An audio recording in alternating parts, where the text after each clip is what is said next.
Welcome to the Lore Lodge. Tonight, we're descending into the world of Hollow Knight. Get comfortable. Close your eyes. Let your shoulders drop. The air around you stills. The story is waiting. Imagine you are standing at the edge of a dying town. It is called Dirtmouth, a quiet, lonely place huddled against a cliff face under a sky the color of slate. A persistent, gentle wind whispers past you, carrying the scent of dust and ancient stone. It tugs at your cloak. It is the only thing that seems to move here.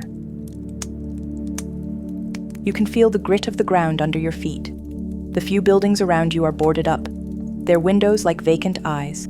A single lamppost flickers with a pale, tired light, casting long, soft shadows that dance with the breeze. There is a deep stillness here, a feeling of something having ended a long, long time ago. But beneath that ending, there is a pull, a current in the air, drawing you towards the center of the town, towards a dark opening in the ground, a well. Leaning over its stone edge, you feel a cool draft rise up to meet you. It doesn't smell of damp or decay. It smells of distance, of vast, open spaces deep beneath the earth. It carries the faintest echo of something else, a melody perhaps, or the memory of one. This is the entrance to Hallownest, a kingdom of bugs and heroes and gods now sleeping in the dark. And its story begins not with this quiet ruin, but with a light that promised to last forever. Before the kingdom, there was the world, a wild, untamed place.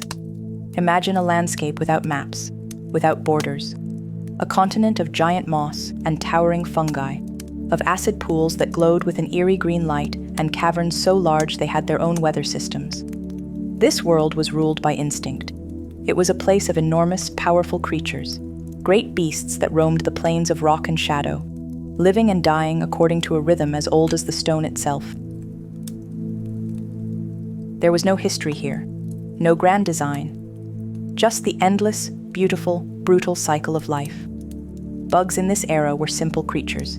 They followed their nature. They hunted, they nested, they survived.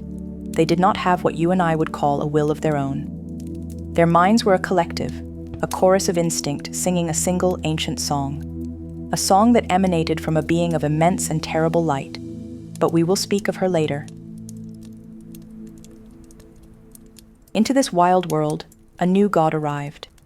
It fell from the sky like a meteorite, a blazing trail of white fire. It was a worm, a colossal serpent-like creature, vast beyond your comprehension. Imagine a creature so large that its dying body would later form an entire region of the world. Its scales were as white as bleached bone, and it shone with an inner light. This was not the primal, orange light of instinct. This was a pale, intelligent light, a light of pure reason. The worm crashed into the stone and dust of what would one day be known as the Kingdom's Edge. Its landing must have been an apocalypse for the creatures living there. The ground would have shaken for miles. The sky would have filled with ash. But this was not an ending. It was a transformation. The great worm was dying, its colossal body spent from its journey across the void. But as its physical form perished, its consciousness, its soul, was reborn. From the shell of the dying god, a smaller figure emerged. Still powerful, still divine, but in a form the lesser bugs could comprehend. This was the Pale King. He shed the worm's mindless, wandering nature and took on a new purpose. He looked upon the scattered, instinct-driven bugs of the land, and he had an idea that would change everything. He would build a kingdom. He would grant these creatures a mind of their own. He would give them a gift no other being had offered before, freedom from the hive mind, from the primal song. Think of it. For your entire life, you have only known instinct. Your actions are not your own. You move and eat and build as part of a great, unthinking machine. Then one day a light appears, a soft, pale, beckoning light, and it offers you a thought. A single, original thought that is entirely yours. It must have felt like waking up for the very first time.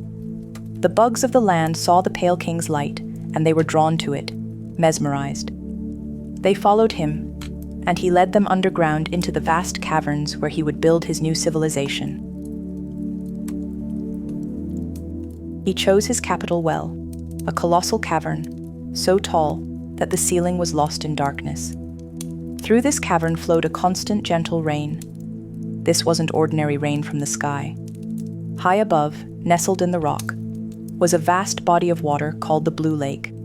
Its waters endlessly seeped through the rock below, creating a city of eternal tears, a place of soft light and shimmering surfaces. The Pale King named it Hallownest, and its capital, the City of Tears. The air in the city is always cool and damp. You can feel the fine mist on your face. The sound of the rain is a constant, soothing companion. It's not a downpour. It is a soft, rhythmic patter on the stone roofs and glass windows, a sound that muffles the world and encourages quiet contemplation. Every surface glistens. The cobblestone streets are like polished mirrors, reflecting the glowing windows of the tall, elegant buildings that climb towards the cavern roof. A kingdom is not built by one bug alone. The Pale King had the vision, the divine power. But he needed architects, warriors, thinkers, and builders. And the newly enlightened bugs of Hallownest flocked to his cause with a fervor born of newfound consciousness. They carved their city from the living rock. They built soaring towers with intricate arches and beautiful glowing windows. They engineered elevators and tramways that connected the far-flung regions of their new kingdom. It was a marvel of engineering, a testament to what a united people could achieve. Imagine the industry, the constant, gentle tap-tap-tap of 1,000 tiny hammers and chisels, echoing through the caverns, the scent of cut stone and damp earth, the low hum of soul-powered technology coming to life. They redirected the natural waterways, creating elegant canals and grand fountains that flowed through the city center. They forged black metal into ornate lampposts and strong gates. This wasn't just a city, it was a work of art, a declaration of their new civilization. At the heart of this burgeoning kingdom were the king's most trusted companions, the 5 great knights. They were the symbols of Hallownest's strength, its honor, its very soul. They were legends, each with their own unique character, chosen by the king himself to protect the realm. First, there was Hegemol. The mighty Hegemol was the strong man, the bastion. He was said to be enormous, even for a bug of his kind, with a heart full of humor and kindness. When you picture him, don't imagine a grim, silent warrior. Imagine a gentle giant, the kind of knight who would laugh loudly in the great halls, his voice booming and echoing. His armor was a masterpiece of the blacksmith's art, thick and impenetrable, designed to withstand any blow. He was the shield of Hallownest. His presence on the battlefield was enough to turn the tide, a walking fortress of white shell and fierce loyalty. When the citizens of Hallownest saw Hegemol, they felt safe. Then there was Drya, the fierce. Where Hegemol was the shield, Drya was the blade. She was swift, precise, and deadly. A master of the nail, the slender sword used by the bugs of Hallownest. You can imagine her practicing in the palace gardens, a blur of white motion, her nail singing through the air. She was bound by a deep personal oath to protect the queen, the White Lady. Her loyalty was absolute, her focus unwavering. She was not cruel, but she was utterly dedicated to her duty. In the court of the king, she would have been a quiet, watchful presence, her eyes missing, nothing, a silent promise of swift justice to any who would threaten her queen. The air around Drya would have felt different, tense, electric. You can almost feel the stillness of a trained warrior, the coiled energy waiting to be released. While Hegemol offered comfort, Drya offered a more thrilling kind of security, the knowledge that any threat would be met and eliminated before it could even reach the heart of the kingdom. Next came Zemer, known as the Grey Mourner. She was not originally of Hallownest. She was an outsider from a land far away, drawn in by the promise of the kingdom. She was a more gentle soul, a romantic spirit among warriors. Her story is one of love and loss. She fell in love with the daughter of a traitor, a love that was pure but doomed in the political landscape of the court. Her title, the Grey Mourner, tells you how her story ends. She is a figure of immense sadness, but also immense loyalty, Her defining act as a knight was not one of battle, but of devotion. The preservation of a single delicate flower, a last memento of the one she loved. You can picture her in her quiet home, surrounded by these pale, fragile blossoms, the air thick with their faint, sweet scent, a stark contrast to the damp stone and echoing halls of the rest of the kingdom.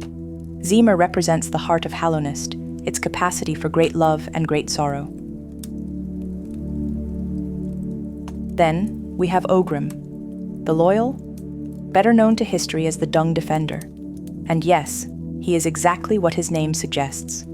Ogrim was a beetle who found his calling in the filth and refuse of the royal waterways.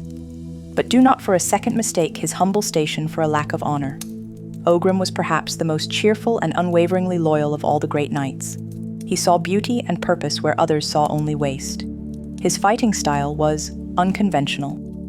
He would dive into the ground, burst forth to surprise his enemies, and throw balls of compacted dung with surprising accuracy and force.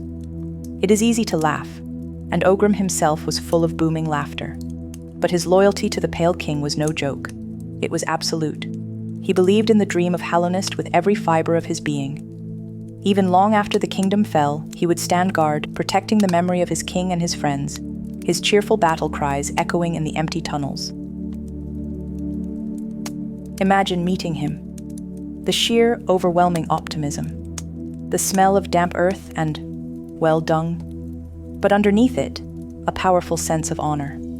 He is proof that nobility is not about where you live or what you look like, but about the contents of your heart. He was the spirit of Hallownest's unwavering faith in their king. Finally, there was Isma. The kind little is known about Isma compared to the others. She was a figure of mystery. Her domain was a lush green grove, fed by the acid waters that were otherwise deadly to the bugs of Hallownest. She possessed a unique gift, the ability to grant others safe passage through these burning lakes. Isma's tear, they called it, a blessing that allowed travelers to swim unharmed in acid. She was a guardian, a protector of a secret place. Her power was not one of direct combat, like Drya, or brute force, like Hegemel. It was a quieter, more profound power. The power of nature, harnessed and controlled. You can imagine her grove as a sanctuary. The air thick with the scent of damp moss and wet leaves. The sharp, clean tang of acid somehow not threatening but protective. The sound of dripping water and the rustle of strange plants. Isma represents the secrets of Hallownest, the deep magic that flowed beneath the surface of its civilized world. These 5 knights were the pillars upon which the kingdom's security was built. But a kingdom is more than just its warriors. In its golden age, Hallownest was a vibrant, thriving society. It was a place of culture, of science, of art. Think of the infrastructure. To connect the vast and varied regions of his kingdom, the Pale King established the stagways, a network of tunnels deep underground, serviced by a species of giant noble stag beetles. For a small fee of geo, the kingdom's currency, you could summon a stag from a station. Imagine the scene. You are standing on a stone platform in a small, carved-out cavern, lit by a single glowing lamp. You ring a small brass bell. The sound is clear and sharp, and it echoes down the dark tunnel. You wait. A faint rumbling begins, growing louder and louder. Then, from the darkness, 2 glowing eyes appear, and the huge, powerful form of an old stag beetle clatters to a halt before you. It lowers its head, allowing you to climb onto a small saddle on its back. The journey is fast. A rush of wind in the darkness, the rhythmic click-clack of the stag's feet on the stone path. It was Hallownest's underground railway, a symbol of its unity and its technological prowess. The currency itself, Geo, is fascinating. It is not mined gold or silver. It is the fossilized shells of ancient bugs. Each coin, a tiny fragment of a life lived long ago. Imagine holding a piece of it in your hand. It's light, but solid. Cool to the touch. When you spend it, it makes a satisfying clinking sound. The markets in the City of Tears must have been filled with that sound. Merchants selling rare silks from Deepnest, strange glowing mushrooms from the fungal wastes, finely crafted nails from the capital's master blacksmiths. The city was alive with trade and commerce. In the wealthier districts, elegant bugs in fine cloaks would stroll along the shimmering streets. From the high windows of the pleasure house, you might hear the beautiful, haunting voice of Marisa the songstress, her melody echoing through the rain-slicked avenues. It was a place of peace and prosperity. But Hallownest was not just a place of commerce and comfort. It was a place of the mind. In the eastern part of the city, a great spire rose towards the cavern ceiling. This was the soul sanctum. Here, the scholars and sorcerers of Hallownest studied the nature of soul. Soul was the spiritual energy of living things, the very essence of their being. They believed it could be harnessed, a source of limitless energy, a path to immortality. The sanctum would have been a quiet, intense place. The air would crackle with contained power, the scent of ozone and burning magic. Scholars would pore over ancient texts, muttering complex equations. In glass tanks, strange creatures would be born from pure soul, twisting and writhing. The scholars of the sanctum were pushing the boundaries of knowledge, seeking to elevate bug kind beyond the limits of their physical forms. Their ambition was immense, perhaps too immense. Their work provided Hallownest with many of its technological marvels: the glowing lamps that lit the city, the elevators that scaled its great heights, even the power to unleash focused blasts of energy. But their quest for knowledge came at a price. They began to see soul not as the essence of life, but as a resource to be consumed, a dangerous path to walk. Life in the golden age of Hallownest was, for most bugs, idyllic. They had a purpose, they had a mind, they had a benevolent god-like king who had freed them from the mindless drudgery of their past. They built monuments to him. They sang songs of his greatness. The entire kingdom was bathed in his pale, guiding light. There was no death from old age. The king's power had granted them a kind of stasis, an eternal, unchanging existence. It was a perfect kingdom, a utopia carved from rock and dream. The air was filled with a sense of optimism, of limitless potential. Every bug knew its place in the grand design. From the miners in the Crystal Peak, harvesting radiant shards of light, to the nobles in the city, debating philosophy, all were part of the great work of Hallownest. Imagine sitting on a bench in the heart of the city, one of the many elegant black metal benches that line the plazas. The rain is falling steadily, a soft drumming on your shell. You watch the other bugs go by. A city guard, his armor gleaming. A wealthy merchant, her cloak trailing on the wet ground. A pair of young bugs, laughing as they chase each other around a grand fountain.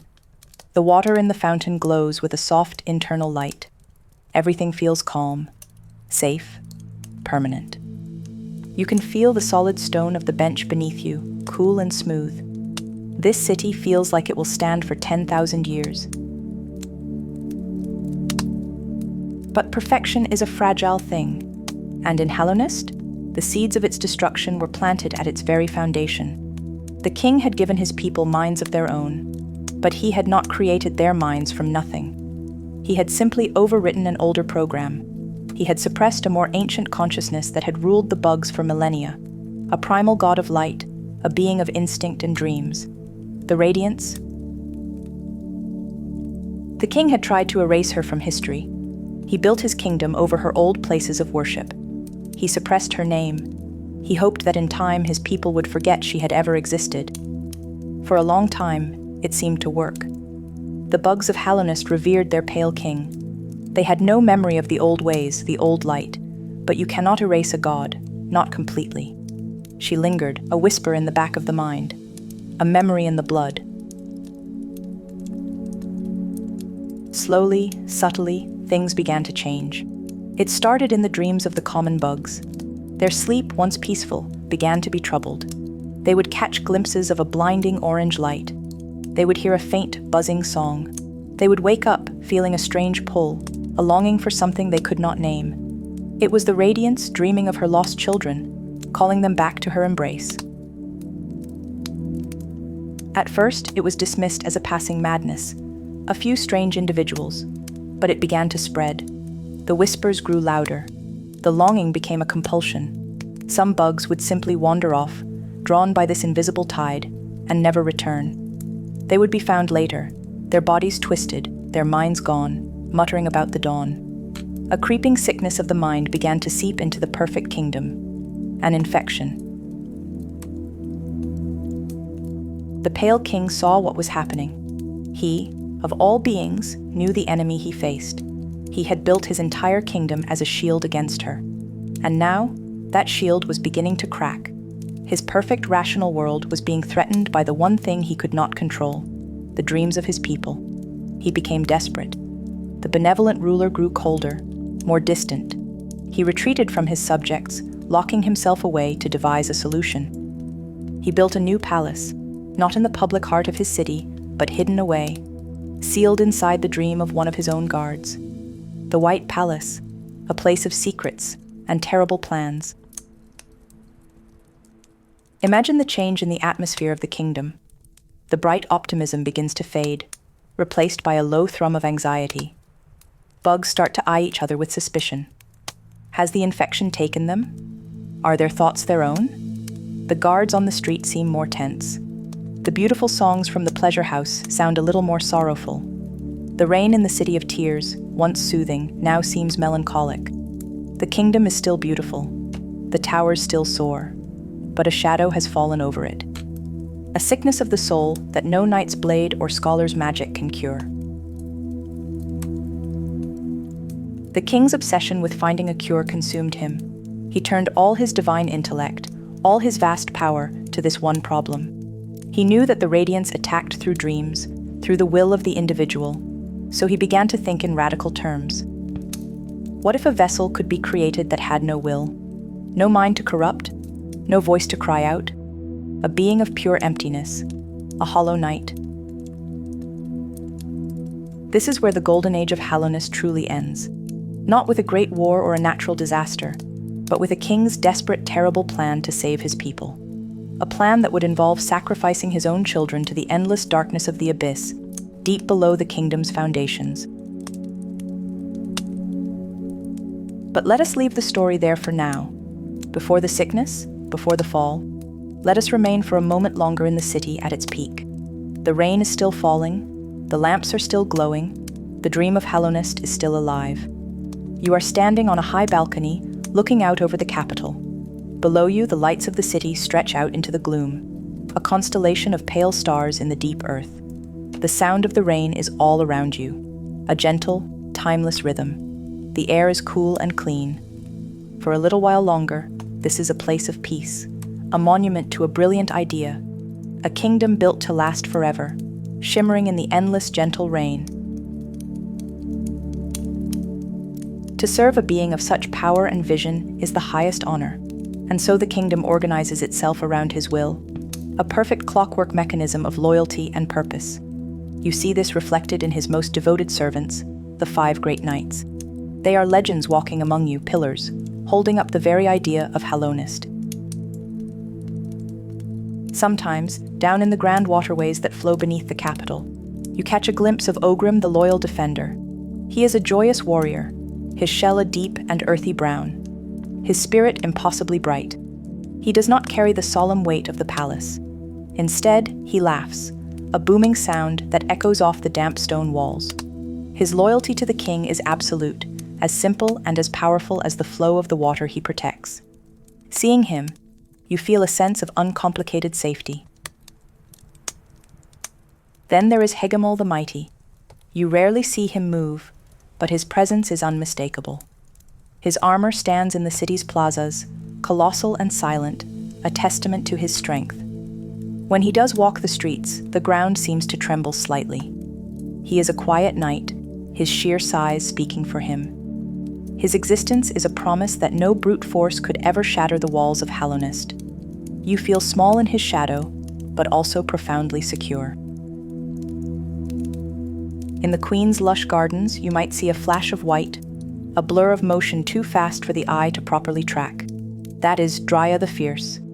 Her loyalty is to the White Lady, her queen. She trains with a single-minded ferocity, her nail a silver arc in the dappled light filtering through the leaves. She is the kingdom's sharp edge, its unwavering defender, and her dedication is so intense it almost hums in the air around her. The other 2 knights are more distant figures, spoken of in whispers. There is Zemer, known to you only as the Grey Mourner. She lives apart, a figure of great sorrow, tending a single delicate flower. Her story is a private one, a tragedy that the kingdom respects with silence. And there is Isma the Kind, who guards a grove of her own deep within the waterways.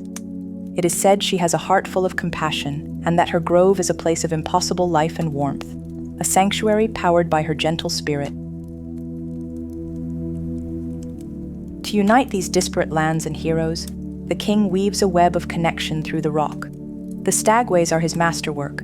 You stand on a platform of cool carved stone in a bell-shaped cavern. The air is still and silent until a distant melodic bell rings out. It is the sound of arrival. A low rumble begins to vibrate through the soles of your feet, growing stronger until a great noble stag emerges from the tunnel, its antlers glowing with a soft, warm light. These creatures were once lost, wandering the tunnels without purpose. The king found them, gave them a home and a new role. You step aboard the carriage on its back, and the stag sets off, carrying you through the darkness at a smooth, swaying pace. The tunnels are not entirely black. Veins of luminous crystal pulse with a soft blue or orange light, and the gentle clatter of the stag's hooves is a comforting rhythm. This is how the kingdom is bound together. By loyalty, by belief, and by these ancient, faithful beasts.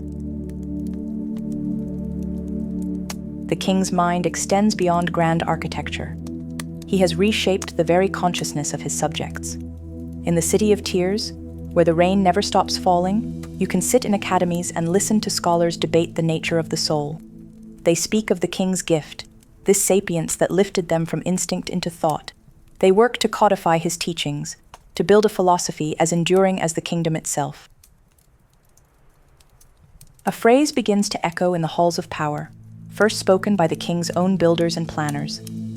No cost too great. It speaks to their ambition, their drive to perfect Hallownest, to protect it, to ensure its permanence. At first, it is a noble sentiment, a promise of sacrifice for the greater good. It is the motto of a people utterly convinced of their right to exist forever. Nowhere is this ambition more apparent than in the elegant spiraling tower of the Soul Sanctum. You see it rising high above the rest of the city, a place of intense study. The scholars within are brilliant, perhaps the most brilliant in all the kingdom. They have taken the king's ideas about the soul and seek to harness its energy. They believe that by mastering soul, they can unlock the secrets to eternal life, a final victory over the decay that claims all other things. You feel a sense of awe when you look upon that spire.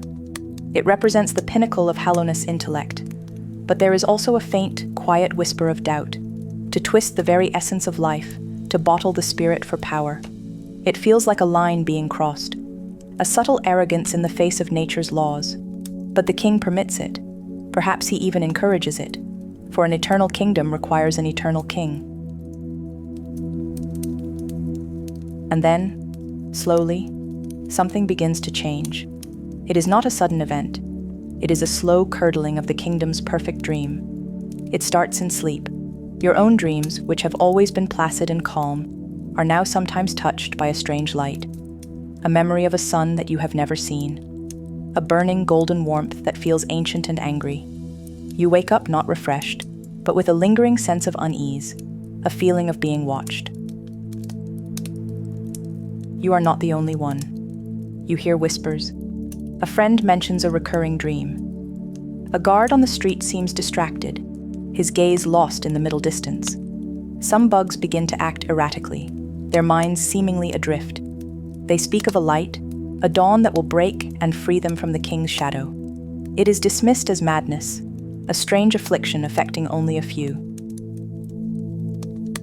But the king knows you do not see him now. The gates of the White Palace are closed more often. The royal retainers, once a common sight, are now insular and secretive. The number of king's molds patrolling the ancient basin increases. A tension settles over the kingdom, a quiet, unspoken question hanging in the ceaseless rain. The perfect clockwork of Hallownest has begun to stutter. A cog is catching somewhere in the great machine. The forgotten god, the Radiance, has not been destroyed. She has been sleeping, imprisoned in the dreams of the very bugs who forgot her. And now, she is beginning to wake up. Her light, the essence of instinct and primal fury, is seeping back into the world through the one place the pale king cannot control: the mind. Her whispers promise a return to the old ways, a release from the rigid structure of the king's society. And for those whose minds are weak, or for those who secretly resent the king's suffocating perfection, the promise is intoxicating. The infection has begun. And with this act of will, a new age began. Not with a roar, but with a quiet, pervasive light. You can feel it now, a warmth that settles over the basin, chasing away the deepest shadows. It is not the harsh burning light of a sun, but the soft, intellectual glow of a scholar's lamp writ large across an entire civilization. This light is the king's gift, a gift of mind, of self. Where once there was only instinct, the primal drive of the bug, there is now thought, ambition, art. You see it in the way the bugs of the city carry themselves. Their carapaces seem to hold a new kind of luster. Their movements are no longer just the scuttling of survival, but the measured steps of individuals with places to be, ideas to share, and lives to build. The king, in his new, smaller form, is a beacon of this change. To look upon him is to feel your own mind expand.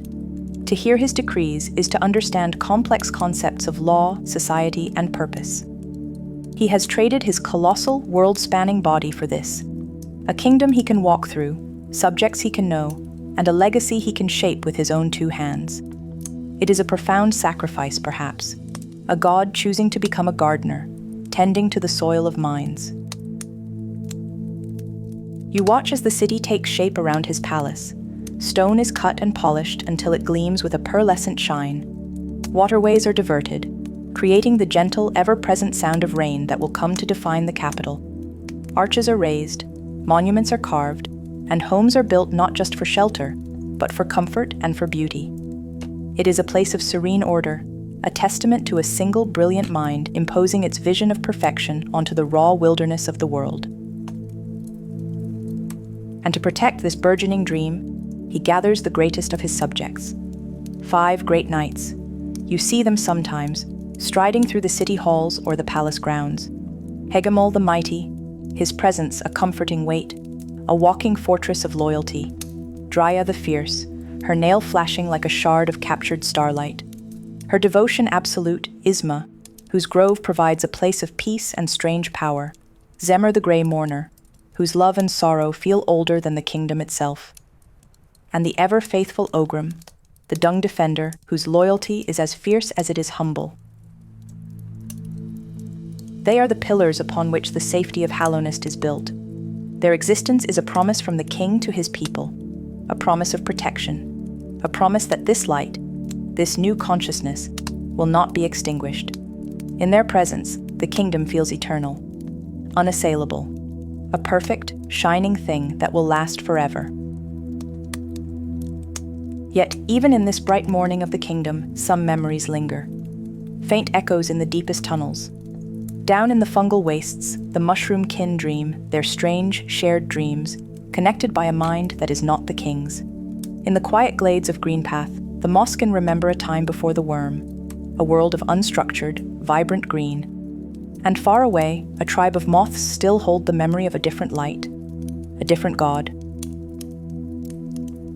For now, these are just whispers, fading dreams in a world awakened to the king's brilliant sun. The bugs of Hallownest are happy to forget. They have been given purpose, they have been given a place in a grand design, they have been given a mind to call their own. And for a bug that has only ever known instinct, that is a gift worth more than any memory. It is the gift of being, a singular, precious self, bathed in the pale, gentle light of the king. Imagine for a moment that you are sitting on a simple stone bench. The air is cool and still. Above you, a sky of perpetual twilight hangs over the quiet, forgotten town of Dirtmouth. A gentle wind whispers through the empty shells of houses, carrying with it the scent of dust and distant rain. It is a lonely place, a place of endings, but it is also a place of beginnings, because beneath your feet, a world waits, a kingdom of insects, vast and deep and silent. Hallownest. Every great kingdom has its legends, stories told in hushed tones around a flickering lamplight, tales of kings and queens, of gods and monsters. But just as important are the stories of the heroes, the champions, the ones who stood beside the throne, not to rule, but to serve. In Hallownest, they were known as the 5 Great Knights, a name that still holds a quiet power, an echo of a time when the kingdom was at its peak, when its future seemed as bright and boundless as the crystals that pulsed in its deepest caverns. To be a knight in Hallownest was not about seeking glory. It was not about riches or fame. It was about shouldering a burden. It was an oath of loyalty sworn to the Pale King, a being of immense power and vision. It was a promise to protect his shining kingdom from the darkness that crept at its edges, both from without and from within. Each of the 5 was chosen for a unique quality, a particular kind of strength. Together, they were the ultimate shield, the finest sword, the very embodiment of the kingdom's will. Their stories are not grand tapestries of unbroken victory. They are quieter tales, fragments you piece together from whispering ghosts and lonely survivors. They are stories of duty and sacrifice, of love and loss, of fierce loyalty and profound kindness. As you prepare to descend into the well, to leave the sighing winds of the surface behind, let us walk for a while in the footsteps of these legendary figures. Let us see the world through their eyes and understand the weight they carried. Let us begin with the one whose name was synonymous with strength itself, Hegemol the Mighty. Picture yourself in the capital, the City of Tears. Rain falls endlessly here, a soft percussive rhythm against the high glass ceilings of the cavern. It is not a sad rain, but a cleansing one, washing the polished stone streets and filling the air with the scent of cool, clean water. The light is a soft blue, filtered through the great lake that sits somewhere far, far above. It is a city of impossible grandeur, of towering spires and ornate archways, all built by the tiny bugs who call it home. Now imagine in this city, a figure that dwarfs all others.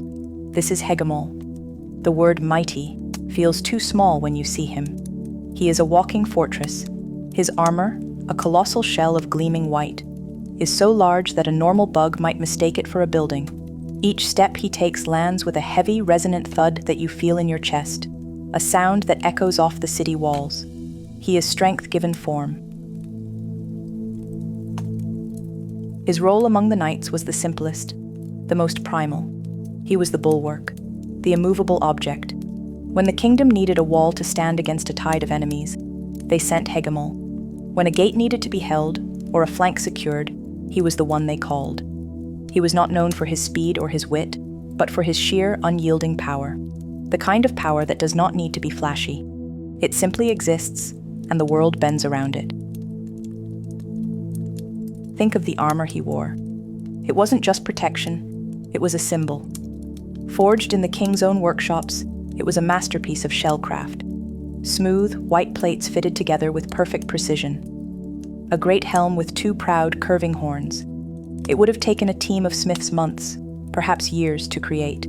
You can almost feel the weight of it just by looking. Imagine the strain on his body, carrying that burden day after day. But for Hegemol, it was not a burden. It was his purpose. He was a reassuring presence in the city. Citizens would look up at the towering knight on patrol and feel safe. His silhouette against the blue, rainy light was a promise that the kingdom was secure. Children would likely have told stories about him, tales of him lifting fallen carriages with one hand or stopping rock slides with his back. He was a folk hero, a living legend walking among his people. But the story of Hegemol takes a strange and quiet turn. There is no grand tale of his final battle, no monument to his heroic last stand. He simply vanished. One day, the mighty knight was gone. His armor, that iconic symbol of Hallownest strength, disappeared with him. Rumors would have spread like wildfire through the city. Had he been sent on a secret mission by the king? Had he retired to some distant corner of the kingdom? Or had something more sinister occurred? To find the answer, you must travel to the edge of the kingdom, to a place where the grand roads begin to crumble. The forgotten crossroads. Here, the air is thick with dust and the faint, sweet smell of the infection. And it is here that you find his legacy, or rather, what has become of it. You hear it before you see it. A heavy, clanking sound, a desperate, almost pathetic groaning, and then you see it. Hegemol's armor, that magnificent white shell. But it moves clumsily, swinging a huge nail with wild, unfocused rage. Inside this legendary armor is not a great knight. It is a tiny maggot, a simple, grub-like creature, driven mad by the infection, who found the empty shell and crawled inside. This is the false knight, a heartbreaking, almost comical sight, a tiny bug trying to fill the shoes of a giant. The armor is a prison for it, a suit of power it cannot control. It stumbles and falls, trapped within the shell of a hero. All it knows is the rage of the infection, and it uses the knight's armor to express it. The feeling in the air is one of profound dissonance. The sight of a hero's armor, but the sound of a beast's cry. The cool stone of the chamber feels cold with a sense of stolen honor. This raises a quiet question. What happened to the real Hegemol? The game never tells us. The prevailing theory is that the maggot did not steal the armor from the knight himself. That would be impossible. Instead, it seems Hegemol fell asleep, or was in repose, and left his armor unguarded. The little maggot, perhaps seeking shelter or drawn by the power of the shell, simply crept inside. It is a quiet, undignified end to a legend. Not slain by a great foe, but undone by a moment of carelessness. A story that reminds us that even the mightiest can be brought low by the smallest of things. As you stand over the defeated false knight and the little maggot scurries away, you are left alone with the empty armor. It lies still on the ground, the light catching its polished surface.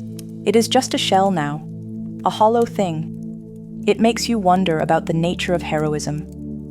Was the strength in Hegemol, or in the armor he wore? The maggot certainly thought it was the armor. It believed that by wearing the shell of a hero, it could become one. But it only became a monster, a pale imitation. Perhaps Hegemol's true strength was not his physical power, but the spirit required to wield it with honor and control.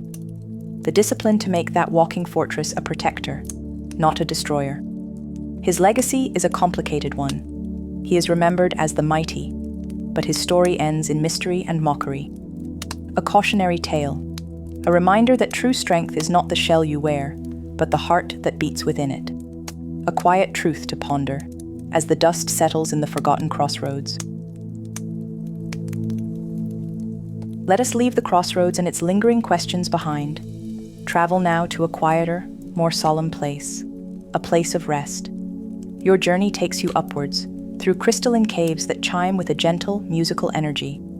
You pass through a town built around a soothing hot spring, the warm, mineral-scented steam rising to greet you. Finally, you arrive at the resting grounds. The air here is different. It is still and heavy with memory. A soft white light filters down from an unseen source, illuminating fields of pale, silent flowers. This is Hallownest's graveyard. But it is not a sad place, it is peaceful. The only sound is the quiet hum of spirit energy and the whisper of a wind that has traveled through ages. You can feel the history of the place under your feet, the dust of 1,000 generations. Hidden away in a secluded hut at the edge of this sacred land lives another of the 5 great knights. She is not known for her strength in battle, but for the profound depth of her heart. She calls herself the Grey Mourner now, a name steeped in sorrow. But her real name is Zimmer, and she is not from Hallownest. When you enter her home, the first thing you notice is her size. She is tall and slender, with a grace that seems out of place amongst the stout shelled bugs of the kingdom. Her face is hidden behind a simple, elegant mask, and her body is draped in flowing grey robes. She is an outsider, a guest in this land, and she carries herself with an air of immense dignity and an even greater sadness. The air in her hut is thick with the scent of crushed flowers and old paper. Her story is not one of war or duty to the king. It is a story of love. a love that crossed boundaries and defied convention. Zemer, one of the king's most revered knights, fell in love with the child of the Traitor Lord. The Traitor Lord was the leader of the Mantis tribe, a proud and feral society that lived at the borders of Hallownest, valuing strength and combat above all else. They were neighbors, not subjects, of the king.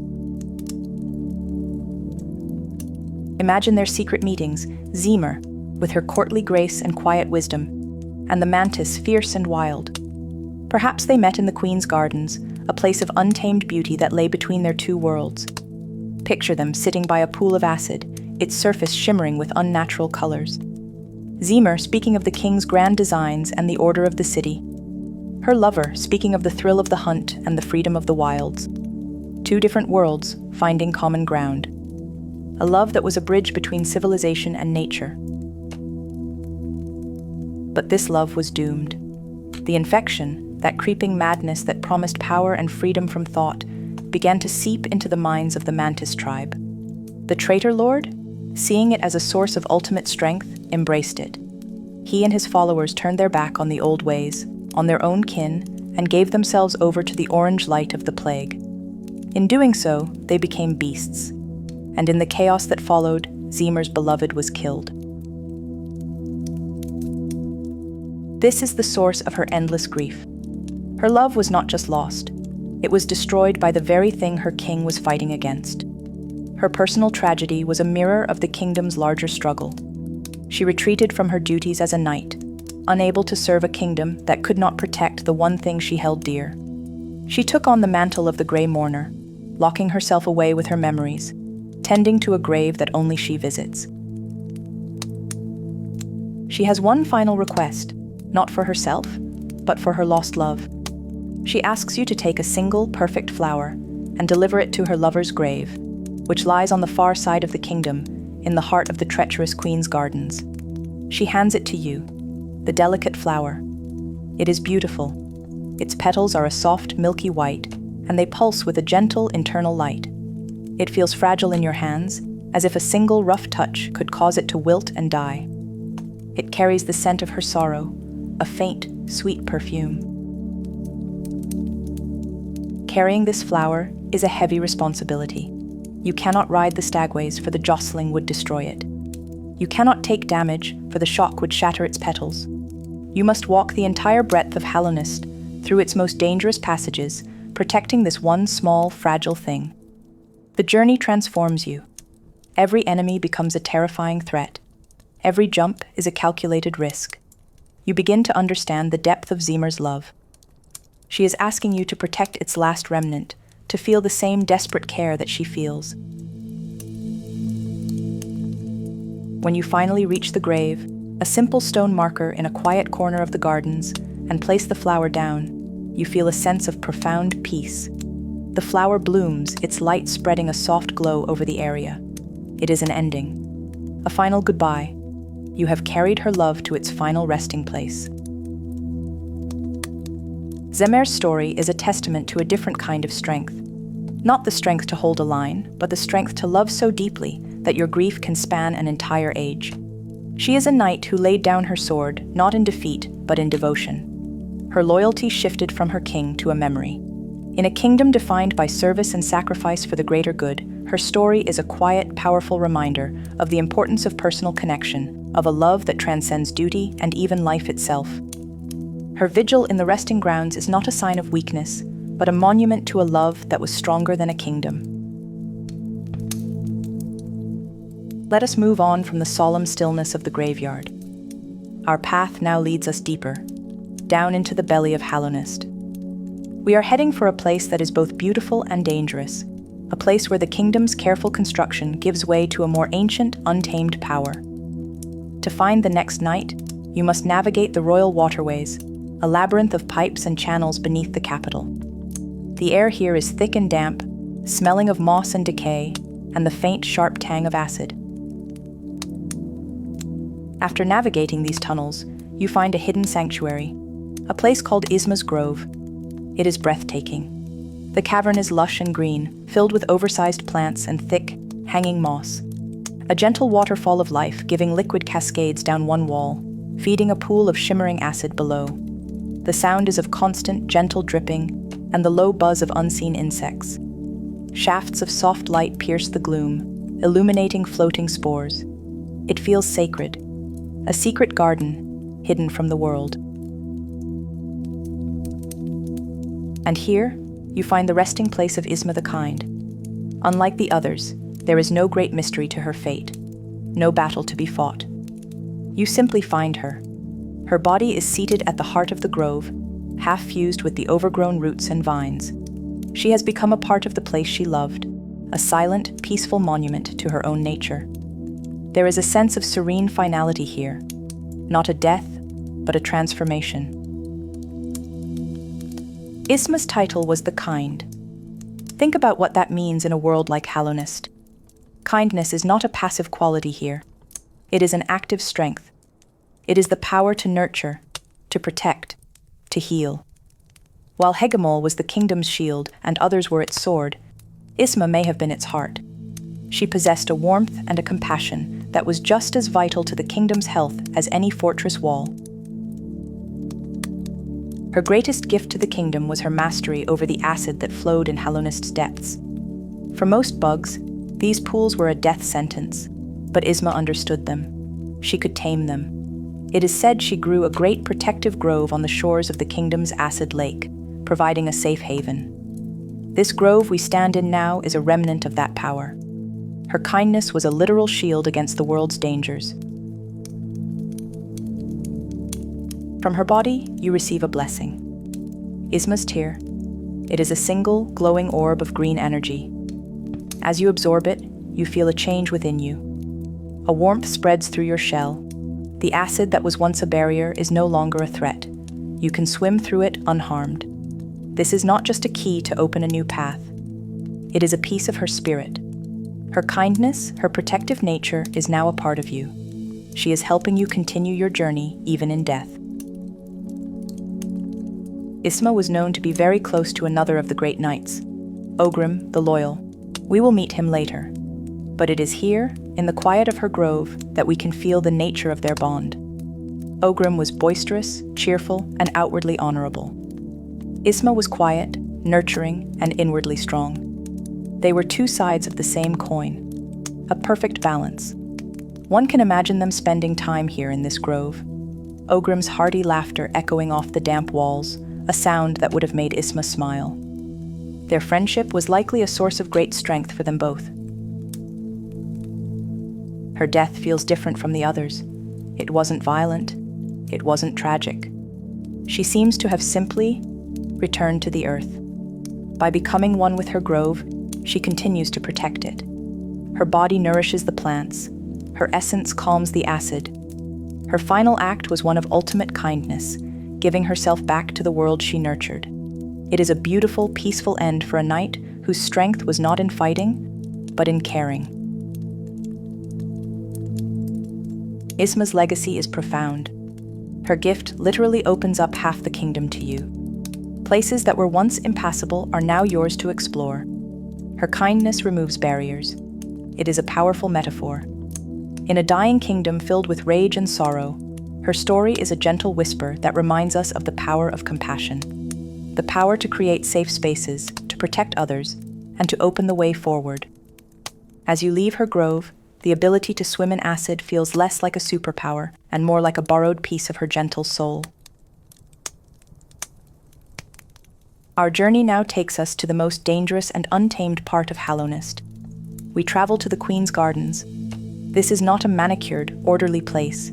It is a riot of life.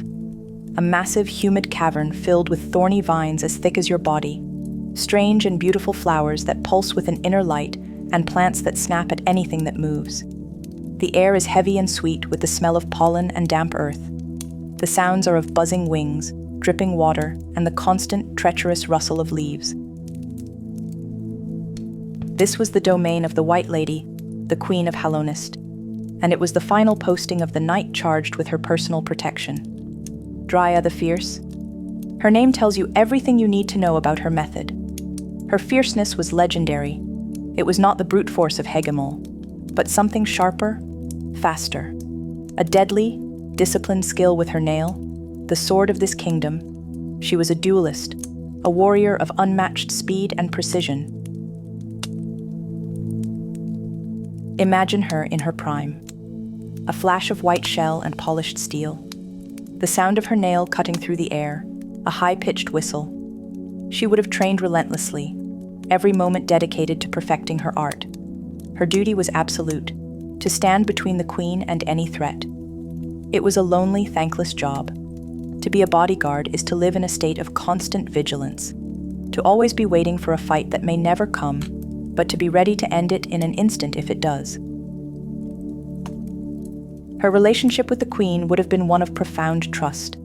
The White Lady, a being of immense power and ancient origin, rooted and blind, was completely vulnerable. She placed her life in Drya's hands. Drya, in turn, devoted her entire existence to that trust. There is a quiet nobility in that kind of loyalty, to dedicate your life not to an idea, like the kingdom, but to a single person. But the threat did come. When the traitor lord and his followers embraced the infection, they stormed the queen's gardens. They saw the queen as a symbol of the king's order, the thing they sought to destroy. They came in a wave of orange-eyed fury, their claws and nails driven by mindless rage. And Drya stood against them, alone. You can find the scene of her last stand. It is just outside the queen's protected chamber. Picture it, Drya, her slender needle-like nail held at the ready. The passage before her is choked with the bodies of traitors. The air would have been thick with the sounds of battle. The screech of the infected, the clash of nail on claw, Drya's focused, determined breathing. This was not a battle for glory. It was a desperate, grinding defense. A holding action. For every traitor she cut down, 2 more would take its place. She would have been wounded, exhausted, her shell cracked and her energy fading. But she did not retreat. She did not surrender. Her body was the only wall standing between her queen and a horde of monsters. And that wall held. You find her there, among the fallen. Her body lies at the entrance to the queen's chamber, her nail still clutched in her hand. Around her are the husks of dozens of mantis traitors. She fell. But she did not fail. Not a single enemy got past her. She fought until her very last breath, and in doing so, she saved her queen. It is a silent, powerful scene, a monument to ultimate loyalty. When you meet the White Lady, she speaks of Drya with deep reverence and sorrow. She calls her my protector. The bond between them was clearly immense. Drya's sacrifice was not in vain. It had meaning. She died fulfilling her single sacred purpose. For a knight, there is no higher honor. It is a good death. Her story is a sharp contrast to the others. Hegemal's undignified disappearance, Zimmer's retreat into grief, Isma's peaceful transformation. Drya's end was violent, heroic, and tragic. She is the archetypal knight of legend, the loyal champion making a final stand.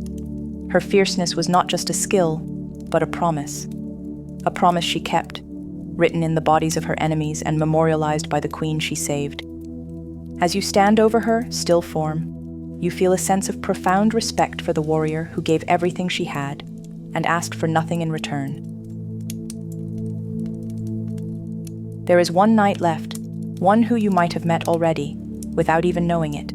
To find him, we must return to the royal waterways, that sprawling, damp network of tunnels beneath the city. But we are not going to a sacred grove this time. We are going to the muck, to the less glamorous parts of the system. The air here is ripe with the smell of waste and decay. The sound is of dripping sewage and the distant, echoing rumble of the city above. Suddenly, you hear a voice, a booming, joyous, utterly unexpected laugh. It echoes through the pipes, full of life and good cheer. It's the last thing you would expect to hear in a place like this. Following the sound, you find him. A stout round bug in heavy armor, gleefully hurling balls of dung against a wall. He calls himself the Dung Defender. And he is Ogrim the Loyal. Meeting Ogrim is a strange experience. He is a great knight of Hallownest, a legendary figure. Yet here he is, living in the sewers, finding immense joy in dung. He is cheerful, honorable, and completely dedicated to a king who is long dead and a kingdom that has fallen to ruin. He does not seem to have noticed, or perhaps he has simply refused to accept it. He challenges you to a battle, but it is not a fight born of anger or madness. It is a joyous spar, a test of skill. He laughs and shouts encouragement as he dives in and out of the ground, throwing his carefully sculpted projectiles. The fight feels like a game. He is not trying to kill you. He is trying to teach you, to test your honor. He is maintaining the traditions of knighthood in his own very peculiar way. Ogrim's loyalty is his defining trait. It is absolute, unquestioning, and unbreakable. While the kingdom crumbled, while his friends fell or faded away, Ogrim's faith in the Pale King never wavered. He still sees himself as a guardian of Hallownest. He protects the king's seals, keeps the waterways clear in his own fashion, and upholds a code of honor that everyone else has forgotten. But there is a deep sadness beneath his cheerful exterior. He is desperately lonely. He speaks of his fellow knights with a wistful fondness, especially Isma. He seems to be waiting for them to return, for the day when the 5 of them will stand together again in the service of the king. He is a man out of time, clinging to a past that will never come back. His true nature is revealed if you delve into his dreams. Using the dream nail, you can enter his mind. And there, you do not fight the dung defender, you fight the white defender. You find yourself in a gleaming, ethereal arena, a memory of the king's palace, and Ogrim is transformed. His armor is pristine and white. He stands tall and proud. He is Ogrim the Great Knight once more. The fight is faster, more powerful, more glorious. This is Ogrim in his prime. This is how he sees himself. This is the ideal he is still striving for. He is not just a silly bug playing in the sewers. He is a noble warrior living inside a memory. His dream world is his sanctuary, the place where the kingdom never fell and where honor still means everything. Ogrim is perhaps the most tragic and the most successful of the knights. He is tragic because he is living a fantasy, unable to face the truth of his world. But he is also successful because he has found a way to endure. He has preserved his spirit, his honor, and his joy in a world that has lost all 3. He did not break. He did not fall into despair. He found a strange, humble way to continue his duty, and he finds happiness in it. He is the living memory of the 5 great knights. Through his cheerful, lonely vigil, the legacy of all of them lives on. He represents the unbreakable spirit of loyalty that defined them all. The mighty, the mourner, the kind, the fierce, and the loyal. Strength, love, compassion, duty, and faith. These were the pillars upon which the king built his kingdom. And even with the kingdom gone, Ogrim remains a single laughing pillar in the dark. As you leave him to his games in the waterways, his laughter echoing behind you, you can reflect on the nature of these heroes. Their stories are not simple. They are fragmented, sad, and beautiful. They are tales of bugs who were given immense power and a profound purpose, and who each carried that burden in their own way. Hegamal, whose physical might was undone by a small, simple creature. Zamer, whose profound love turned into a grief that outlasted her kingdom. Isma, whose kindness was so great that she became one with the world she sought to protect. Drya, whose fierce loyalty led to a perfect, tragic sacrifice. And Ogrim, who holds the memory of them all, keeping the flame of their honor alive with his laughter and his unwavering faith. They were not perfect. They were not gods. They were people, given a task that was in the end impossible: to hold back the tide of time and decay. Their legacy is not in the battles they won, but in the echoes they left behind. The empty armor in the crossroads, the fragile flower in the resting grounds, the gift of passage in a secret grove, the silent scene of a final stand in a forgotten garden, and the sound of laughter in a dark, lonely sewer. These are the pieces of their story. The story of the 5 great knights, a story that reminds us that even when a kingdom falls, the legends of its heroes can still light the way through the darkness.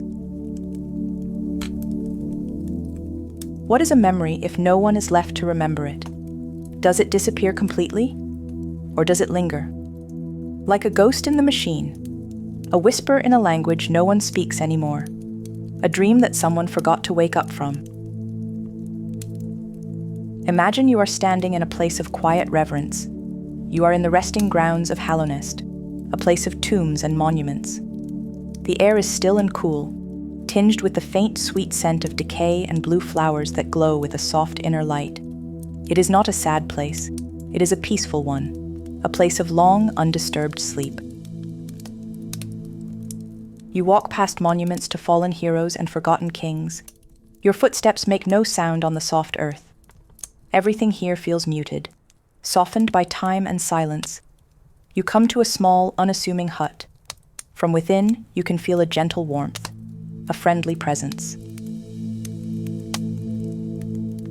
Inside, you meet the last of a forgotten tribe, a seer. She is old, impossibly old. Her form is a gentle collection of curves and fluff. She speaks of dreams, of essences, of a world that exists alongside the one you can see and touch. A world made of thoughts and memories. She offers you a tool, a small, pale nail shaped like a butterfly's wing. It is the dream nail. She tells you it can cut the veil between worlds. It can reveal the dreams of sleeping bugs, and it can harvest the essence from lingering memories. It feels cool and smooth in your hand, almost weightless, but you can sense a deep power humming within it, the power to see what has been forgotten. This is where our story truly begins, not with a king or a knight, but with a dream that the kingdom of Hallownest tried very hard to forget, a dream that, in its forgetting, became a nightmare, a plague. This is the story of the Radiance. Before there was a kingdom, before the pale worm arrived and crowned himself king, before the stone and shell of Hallownest was ever carved, there was the light. Try to picture it, a world that is simpler, more primal, a world of tribes, bugs scurrying through the undergrowth, following instinct, following a rhythm as old as the world itself. There was no grand design, no sprawling cities, just the quiet pulse of life in the dark. And in this world, there was a tribe of moths. They were not like the other bugs. They were creatures of air and light, drawn to beautiful, brilliant things. Their wings were like dusted glass, and they did not worship the darkness or the stone or the deep places of the world. They worshipped a different kind of God, a God of pure, unfiltered light. Her name is lost to most, the Radiance. She was not a god you could touch or speak to in the way you might imagine. She was more of a presence, a feeling, an idea, a unifying consciousness that bound her children, the moths, together. Her light was their light, her thoughts were their thoughts. You can feel a trace of this ancient connection even now, a faint warmth on your skin as you think of it. It's the feeling of belonging, of being part of something larger than yourself. There was no loneliness in the Radiance's light. No doubt, there was only the beautiful, simple certainty of the hive mind. A shared existence, a peaceful, blissful union. Imagine a summer afternoon, the sun is high and warm, you are lying in a field of flowers, and you feel completely at peace. You are not worried about tomorrow. You are not thinking about yesterday. You are just there, present, connected to the warmth and the light. That feeling stretched out over an entire civilization for generations. That was the gift of the Radiance. Her followers would journey to the highest point of the land, the crown of Hallownest. It is a long, arduous climb. You feel the air grow thin and cold as you ascend. The rock beneath your feet is sharp and unforgiving, but then you break through the clouds, and you see it. The sun, or what passes for a sun in this deep world, a colossal glowing crystal in the ceiling of the world. Here, at the peak, you are closer to the light than anywhere else. The moths would gather here, not to speak, but to bask, to absorb the light of their creator, to feel their own thoughts merge with the great warm consciousness of their God. Their wings would catch the light, shimmering with 1,000 colors. They were beautiful, and they were content. The light was everything. It was thought, it was instinct, it was life, it was a promise that you would never be alone. You would always be part of the whole.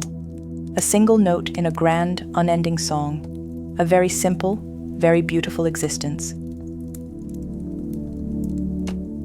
But nothing lasts forever, not even the light of a god. Because one day, something new arrived.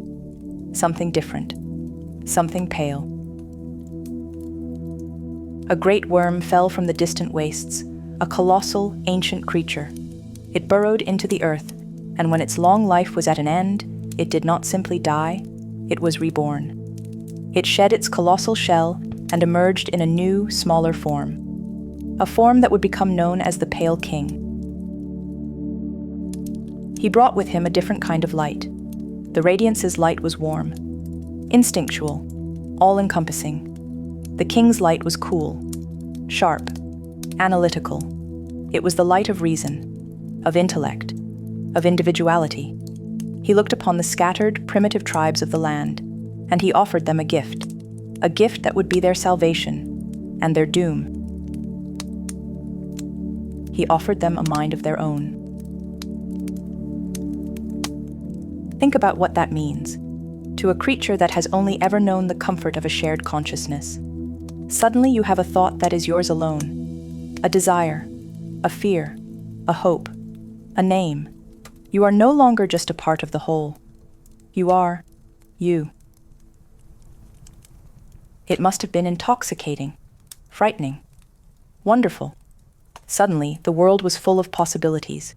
Bugs could invent, they could build, they could create art, they could write history, they could form a kingdom, a great kingdom, Hallownest, under the benevolent, brilliant rule of their new Pale King. And as the King's new light spread, the old light began to fade. The Radiance's warm embrace began to feel constricting. Her unifying song began to sound like a single, monotonous note. Why be part of a choir when you could sing your own song? The bugs of Hallownest, in their newfound sentience, made a choice. They turned away from the old god. They chose the king. Even her most devout followers, the moths, were swayed. They were given a new purpose. They would become the keepers of dreams, the guardians of memory, a role of great honor in the new kingdom. But in accepting this role, they turned their backs on their creator. They swore allegiance to the king. The betrayal was absolute. You can feel the quiet tragedy in that. Imagine being a god, a source of life and light for a whole people, and then watching them, one by one, walk away from you, choosing a new path, a new master, choosing to forget you, not out of malice, but simply because they had been offered something new, something more enticing. The king, in his wisdom, knew that a god cannot be killed. Not really, but a god can be forgotten, and a forgotten god has no power. So he began a campaign to erase her from history. Her name was struck from the records. Her idols were torn down. Her memory was suppressed. The moths, her own children, became complicit in this act of forgetting. At the peak of Hallownest, where her followers once gathered to bask in her glory, they erected a statue, a monument to the Radiance. It was a beautiful thing carved from pure white stone, but it was not an act of worship. It was a tombstone, a final, definitive statement. The old god is gone. We remember her only as a relic of the past. And for a time, it worked. Hallownest flourished. It became a beacon of civilization. Its tramways connected every corner of the land. Its capital, the City of Tears, was a marvel of engineering and art, where a gentle rain fell endlessly. The bugs of Hallownest were happy. They were individuals, they were free. But you cannot erase something so fundamental. You cannot simply wall off a piece of history and expect it to stay buried. The Radiance was not dead. She was only sleeping. Trapped. Not in a physical prison, but in a prison of memory, in the dreams of the few who still remembered her. And in that prison of dreams, something began to change. Her light, once warm and benevolent, began to curdle. Her love for her children twisted into a bitter, jealous rage. Her desire for unity became a desperate, violent need for control. She had been forgotten, and she would not allow it. She began to fight back, not with armies or weapons. She was a being of thought, of dreams. So she attacked Hallownest through the one place the Pale King could not protect, the minds of his people. It started subtly, so subtly that no one noticed at first. A common bug, a miner in the Crystal Peak, would pause in his work. He would look up, his eyes unfocused, as if listening to a distant song. A guard in the City of Tears would find his thoughts drifting, remembering a feeling of warmth, a sense of belonging he hadn't felt in years. It was a whisper, a seed of an idea planted in the back of their minds. The light, remember the light. The Radiance was broadcasting her memory, her very existence, into the dreams of every bug in Hallownest. She was forcing them to remember. Then the dreams became more insistent. Nightmares, visions of a blinding, furious sun, a burning orange light that promised to melt away all their fears, all their individuality, and make them whole again. Some bugs began to seek it out. They would wander off into the deep parts of the kingdom, drawn by a call only they could hear. You can imagine the growing unease in the kingdom. Neighbors disappearing, friends acting strangely, a quiet, spreading paranoia. There was a sickness in the air, a sickness of the mind. They called it the infection. The name is almost misleading. It wasn't a disease in the way we understand it. It wasn't a virus or a bacteria. It was a hostile takeover of the mind. The Radiance's consciousness, now a furious, vengeful thing, was overriding the individuality the Pale King had gifted them. It was forcing them back into the hive mind. But this was not the peaceful union of the past. It was a slavering, mindless devotion to a wrathful god. Feel the creeping horror of it. It's not about physical decay, it's about losing yourself. You feel your own thoughts being replaced by someone else's. Your will is no longer your own. Your body moves, but you are not the one driving it. You are a puppet, and the Radiance is the puppeteer. The physical signs began to appear. A faint orange glow in a bug's eyes. Their bodies would become bloated and twisted, filled with a sickly orange light and foul-smelling liquid. They would attack their friends, their family, anyone not consumed by the Radiance's light, driven by a single burning command. Remember. The kingdom began to crumble. Slowly at first, then all at once. The crossroads, once the bustling heart of Hallownest, became a warren of mindless, aggressive husks. The orange infection bubbled up from the ground in pulsating sacs. The very air grew thick and heavy, buzzing with a malevolent energy. The beautiful, ordered kingdom the Pale King had built was rotting from the inside out. The Pale King, for all his brilliance and power, was helpless. How do you fight a dream? How do you build a wall against an idea? He was a king of the physical world, of mind and matter. The Radiance was a queen of the ethereal, of thought and soul. He could not touch her. He could not reason with her. He could only watch as his kingdom was consumed by the god he had tried to erase. He tried everything. He sealed away the entrance to the resting grounds, hoping to contain the memories there. He experimented with soul, the life force of bugs, hoping to find a cure or a weapon. He created constructs and soldiers, but nothing worked. The infection spread, relentless, unstoppable.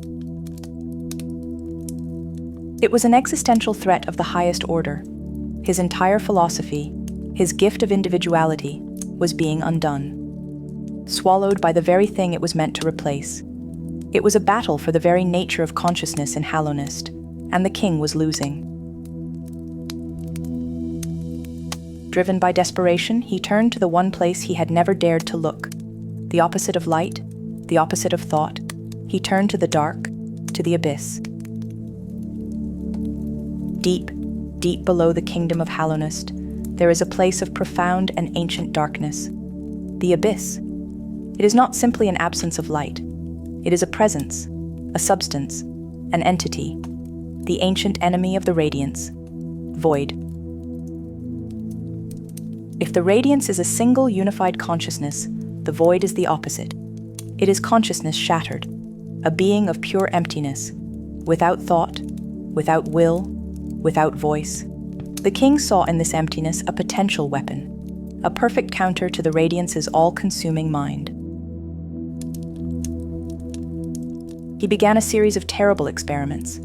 He sought to create a being born of God and void, a vessel, a creature that could contain the raging light of the Radiance within itself. To be a perfect vessel, it needed to be hollow, truly hollow. It could have no mind to think, no will to break, no voice to cry suffering, because if it had even the smallest crack of a personality, the Radiance's light would find it, and the vessel would fail. Thousands upon thousands of children were born in the abyss, progeny of the Pale King and the White Lady. They were born of darkness, and they were thrown back into it, forced to climb up, out of the black sea of their siblings, a desperate silent scramble for survival. Most did not make it. Their shades, their regrets, still haunt the bottom of the abyss to this day. You can feel the coldness of that place, the oppressive silence. It's a silence that presses in on you, that feels heavier than any sound. The only light comes from the glowing white masks of the countless failed vessels, littering the ground like discarded shells.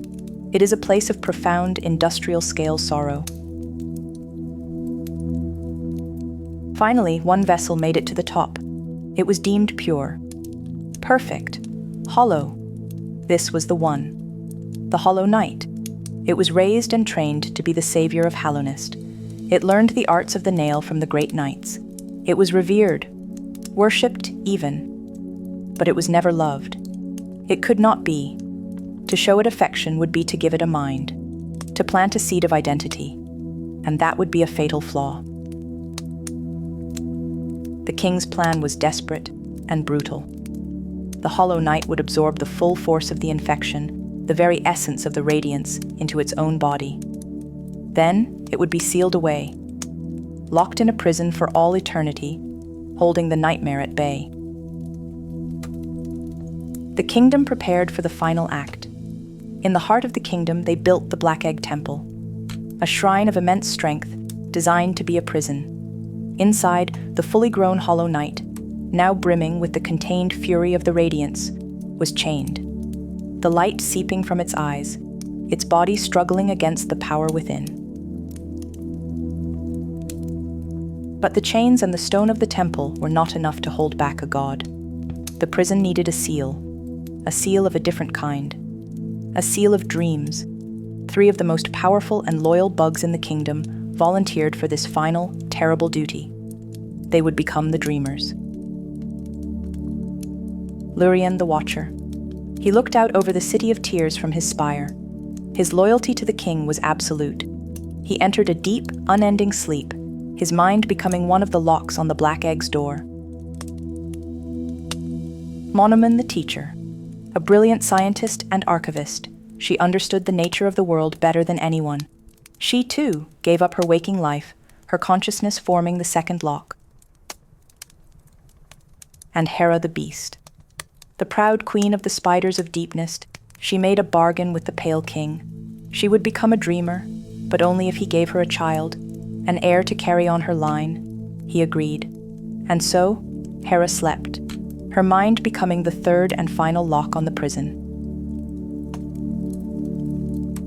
Their bodies were kept safe in their respective domains, in the Watcher's spire, the Teacher's archives, and the distant village. But their minds were elsewhere, standing eternal vigil, dreaming, so that the rest of Hallownest might live, free from the nightmare. The plan was complete.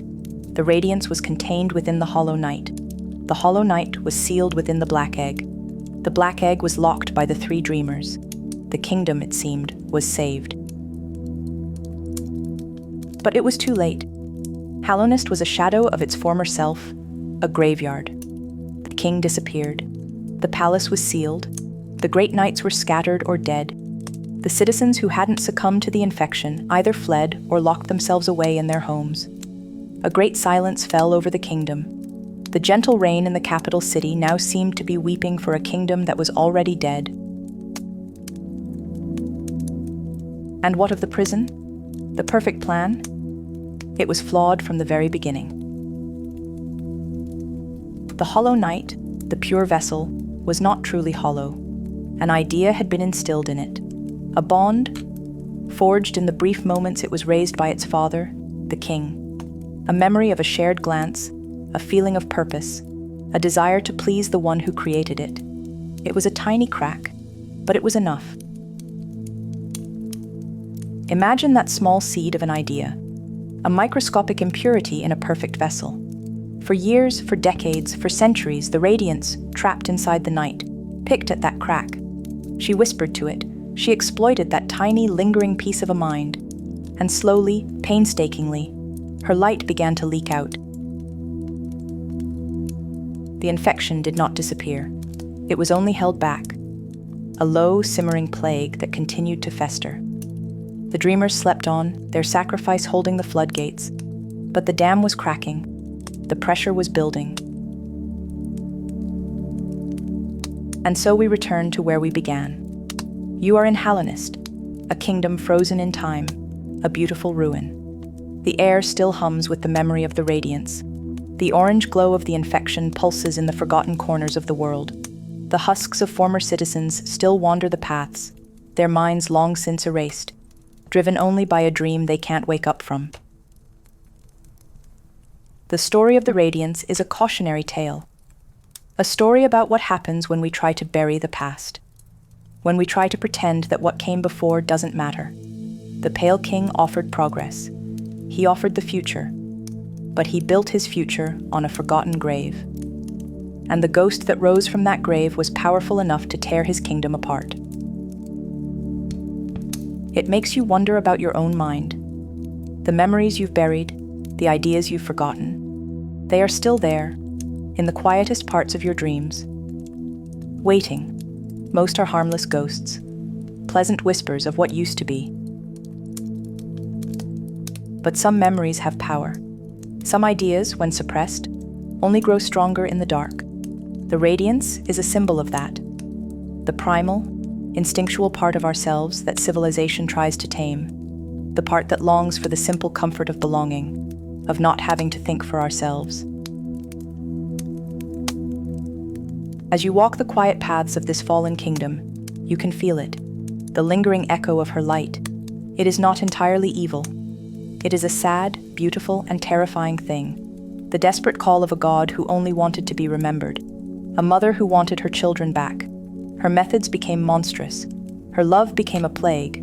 But the source of it all was something simple. The fear of being forgotten. Listen closely. In the silence of Hallownest, you can almost hear her song. A faint, high-pitched hum on the edge of hearing. It promises peace. It promises an end to your struggle. It promises a return to the light. It is a tempting offer. To lay down your burdens, your mind, your very self, and to simply be. But you have a will of your own, a mind that thinks, a heart that feels. You are not a part of a hive. You are an individual. And so you resist the song. You walk on, deeper into the ruins, carrying the quiet weight of this kingdom's sad history with you.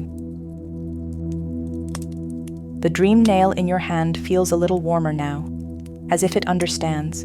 It knows that to truly understand this world, you must face its dreams and its nightmares. You must face the forgotten light, and see for yourself what happens when a memory refuses to die. This reawakening was not a shout. It was a whisper that found its way into the dreams of every bug in the kingdom. A gentle song of light and warmth that promised a return to a simpler time. A time before thought, before will. It offered blissful unity, a shared consciousness where no one would ever be alone again. To a kingdom built on individuality and purpose, this was a poison disguised as a cure. You can feel the insidious nature of it, a promise so sweet it rots the mind from within.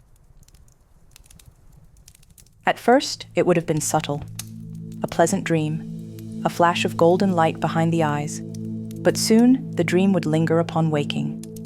The Radiance's song would become an earworm, a tune you could not shake. It eroded the edges of the self, smoothing away memories, desires, and fears, until only a hollow reverence for the light remained. The bugs of Hallownest did not lose their lives.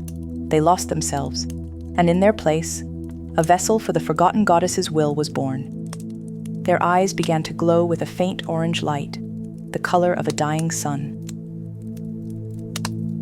You see this remnant of her power as you wander the forgotten paths of the kingdom. It hangs in the air in some places, a visible haze of orange spores that drift on currents no breeze creates.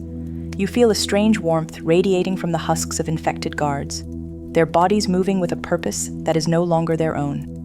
They are puppets, animated by a single furious thought, to protect the dream that has consumed them. The infection is not just a sickness of the mind.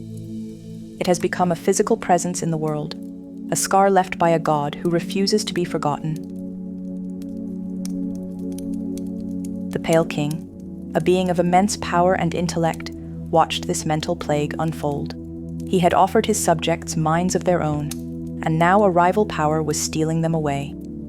His own light, the pure white light of reason and civilization, was being eclipsed by the chaotic, instinctual glow of the Radiance. He could not fight a dream. How do you raise an army against an idea? How do you build a wall to keep out a memory? He knew that a conventional defense was useless. He needed a vessel, a container, something to trap the dream itself. His search for a solution led him to the very bottom of the world. Below the foundations of his shining kingdom, there lay a place of absolute blackness, the abyss. Imagine you are standing at its edge. There is no light here save for the faint soul glow from your own body. The air is cold, still, and ancient. There is no sound but a deep, resonant hum that seems to come from the ground itself. This is the home of the void, a substance that is the antithesis of the Radiance. It is not light, but its absence. Not life, but stillness. It has no thought, no will, no consciousness to infect. It is pure emptiness. Here, in the crushing dark, the king conducted his most terrible work. He took the primordial soup of void and gave it form, using the shells of his own countless offspring, born in the abyss. You can see the echoes of this process all around. A sea of small, discarded shells, millions of failed attempts. From the union of the king's light and the abyss's dark, the vessels were born. Small, silent creatures with hard white carapaces and deep, empty eyes. They were created for a single, terrible purpose: to be empty. For a vessel to succeed, it had to be truly hollow. It could have no mind to think, for a mind could be swayed by the Radiance's promises. It could have no will to break, for the Radiance's influence was a constant, immense pressure. And it could have no voice to cry out, for any sound would be a sign of the self within. It had to be a perfect vacuum, a void in the shape of a bug, into which the entirety of the infection could be poured and contained forever. A living prison with nothing inside to tempt the prisoner. Think of the quiet tragedy of this plan. The king, a father, creating children with the express purpose of being nothing. He needed one to be strong enough to contain a god, yet empty enough to give that god no purchase. You can feel the cold, heartbreaking logic of it. As you look out over the sea of shades in the abyss, the discarded siblings, the failures, you understand the scale of the sacrifice. Each one was a life denied, a mind unmade, all for the sake of the kingdom above. A kingdom that would never even know their names. Eventually, one was chosen. One vessel seemed stronger, more resilient, more perfectly empty than the rest. It was raised from the abyss and brought into the light of the White Palace. It was trained, honed, and prepared for its role. This was to be the Hollow Knight, the savior of Hallownest. It stood taller than its siblings, its movements precise, its gaze utterly vacant. It was the king's greatest creation and his greatest failure. The flaw was so small, so human, you might say, even for a bug. An idea was instilled. As the pure vessel was raised by its father, the king, a bond formed, a memory, the faintest glimmer of affection or loyalty, a sense of purpose given by another, rather than a pure absence of purpose. You can almost picture the moment. A shared glance, a paternal hand on a shoulder, a tiny crack in the perfect emptiness. And through that crack, the radiance would one day find a hold. The vessel was not truly hollow. It was only pretending to be. But the king, in his desperation, either did not see the flaw or chose to ignore it. The plan went ahead. The Hollow Knight, now fully grown, was taken to a great structure built for this single purpose. The Black Egg Temple. Imagine a vast, dark chamber sealed with powerful magic. The air is heavy with ritual and sorrow. Here, the final act would take place. The Hollow Knight would absorb the infection, drawing all of the Radiance's consciousness into its own body. To ensure the prison would hold, the king enlisted 3 powerful beings to become dreamers. Lurien the Watcher, Monoman the Teacher, and Hera the Beast.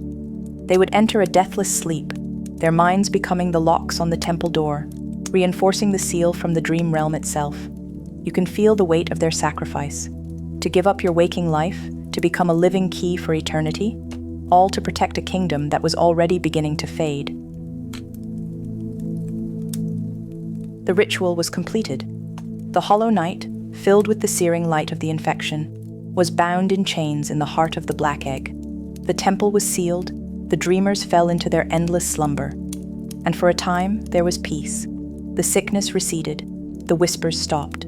Hallownest breathed a collective sigh of relief. But the chains inside the egg were not just holding a god. They were holding a child with a broken heart, a vessel that was not quite empty. And slowly, so slowly you would not notice it from one year to the next, the infection began to leak. The tiny crack in the vessel's soul, that seed of love for its father, was a handhold for the Radiance. From within its prison, the old god began to dream again. The whispers returned, fainter this time, more desperate. The orange light began to glow once more in the eyes of the kingdom's sentries. The seal was not broken. It was corroding from the inside out. The grand solution had only been a delay. The end of Hallownest was not averted. It had simply been postponed. Let the world outside fade away now. Settle deep into your bed. Feel the weight of your body supported. Calm and safe. There is nothing you need to do. Nowhere you need to be. There is only the sound of my voice and the journey we are about to take together. Picture a place of perfect blackness, a silence so complete, it feels like a presence. It is not empty. It is full of quiet, full of potential. This is the abyss, the birthplace of forgotten things, and it is your birthplace too. You do not remember being born. There was no single moment of creation, just a slow awakening, a coalescing from the shared silent sea of void. You are a vessel, small, dark. Your shell is smooth and cool to the touch. Your eyes are 2 simple ovals, empty but aware. You feel the presence of others around you, thousands, millions, a tide of siblings, all silent, all waiting for a purpose they do not understand. There is no sound here, no conversation, just a shared, deep hum of existence, a feeling of unity in the darkness. Slowly, a purpose begins to form, a call from above, a faint light filtering down from an impossible height. It is a command without words, a pull on your very being climb. You begin to ascend. Your small hands and feet find purchase on a vast pile of your own kind, the shells of those who came before you, those who failed, or perhaps those who simply became the path for others. There is no sadness in this, no sense of loss. It is simply the way things are, a mountain made of forgotten attempts. The climb is long, timeless. You move with a quiet determination, past faces that are identical to your own, past countless dark forms. The air grows a little thinner, a little less heavy with the pressure of the deep. you can feel a change, a shift from the pure, placid void to something else, something like a world. Finally, you pull yourself over a ledge. You are out of the crushing throng, alone for the first time. You stand on a platform of black polished stone. The silence here is different. It is not the full silence of the abyss. It is the empty silence of a place that was once filled with something else. You can feel the echoes of it in the very rock beneath your feet. Ahead of you lies the remains of a kingdom, Hallownest. It is vast and broken, and it is waiting to be explored. Your journey begins not with a bang, but with a single, quiet step into the gloom. You find yourself in the ancient basin, a cavern so vast, the ceiling is lost in darkness above you. The air is cool and still. It smells of damp earth and deep stone. The only sounds are the faint drip of water from unseen stalactites and the soft scuff of your own feet on the ground. The path winds through colossal pillars and strange petrified structures that might have been buildings once, or perhaps the remains of ancient creatures? It is hard to tell. Everything is covered in a layer of fine gray dust, the dust of ages. You are a small shadow in a land of giants, but you do not feel fear. That emotion is not part of your design. You feel only a quiet curiosity, a pull to move forward, to see what lies in the heart of this fallen world. You pass by the husks of other bugs. They are still and silent. Some are slumped against walls. Others lie half buried in the dust. Their shells are cracked and faded. They are remnants of the kingdom's populace, victims of the infection you were created to contain. But here in the quiet dark, they just look like they are sleeping. You reach a tramway station, a testament to the kingdom's former glory. A beautiful ornate carriage of brass and dark metal sits silently on its track.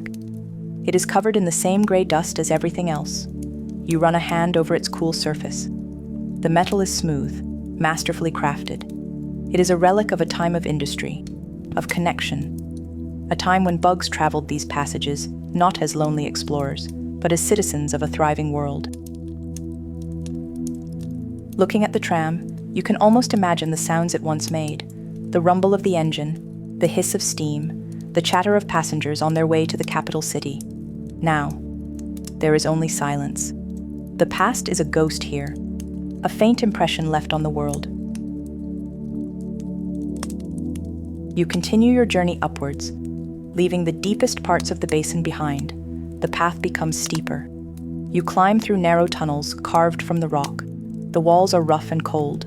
Sometimes you see veins of pale ore glittering faintly in the gloom, the wealth of the mountain, untouched for an age. As you ascend, a new sound reaches you, a constant, gentle patter. It grows louder and louder until you emerge from a tunnel into a new place, a place of endless rain. You are in the City of Tears, the capital of Hallownest. It is breathtaking. You stand on a balcony, overlooking a cityscape of elegant towers and graceful bridges, all built inside a cavern of impossible scale. The kind of space that would make our own grandest cathedrals feel like small chapels.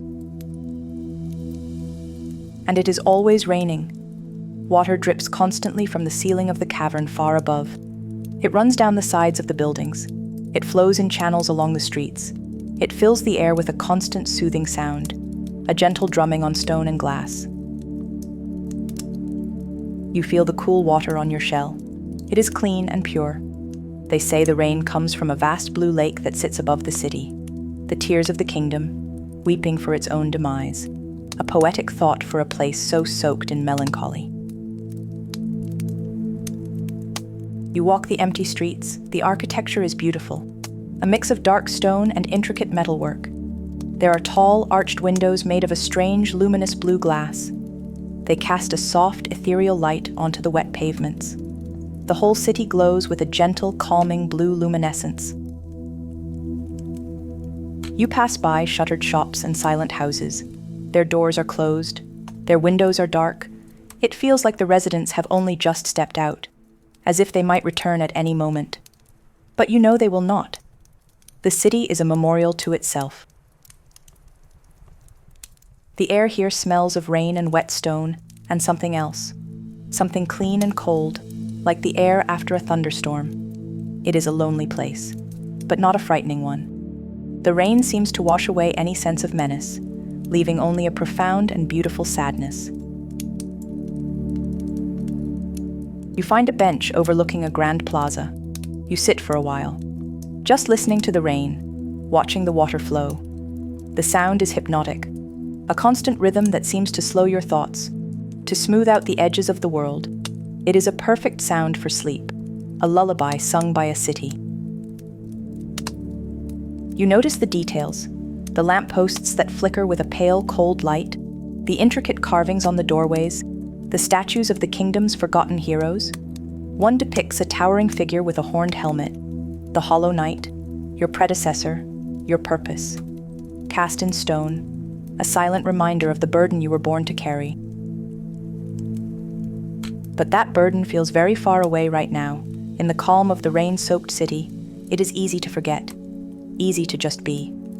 A small, quiet creature in a vast, quiet world. You do not need to be a hero. You just need to be here now. You look up at one of the tallest spires, the Watcher's Spire. Home to one of the three dreamers who hold the kingdom in stasis.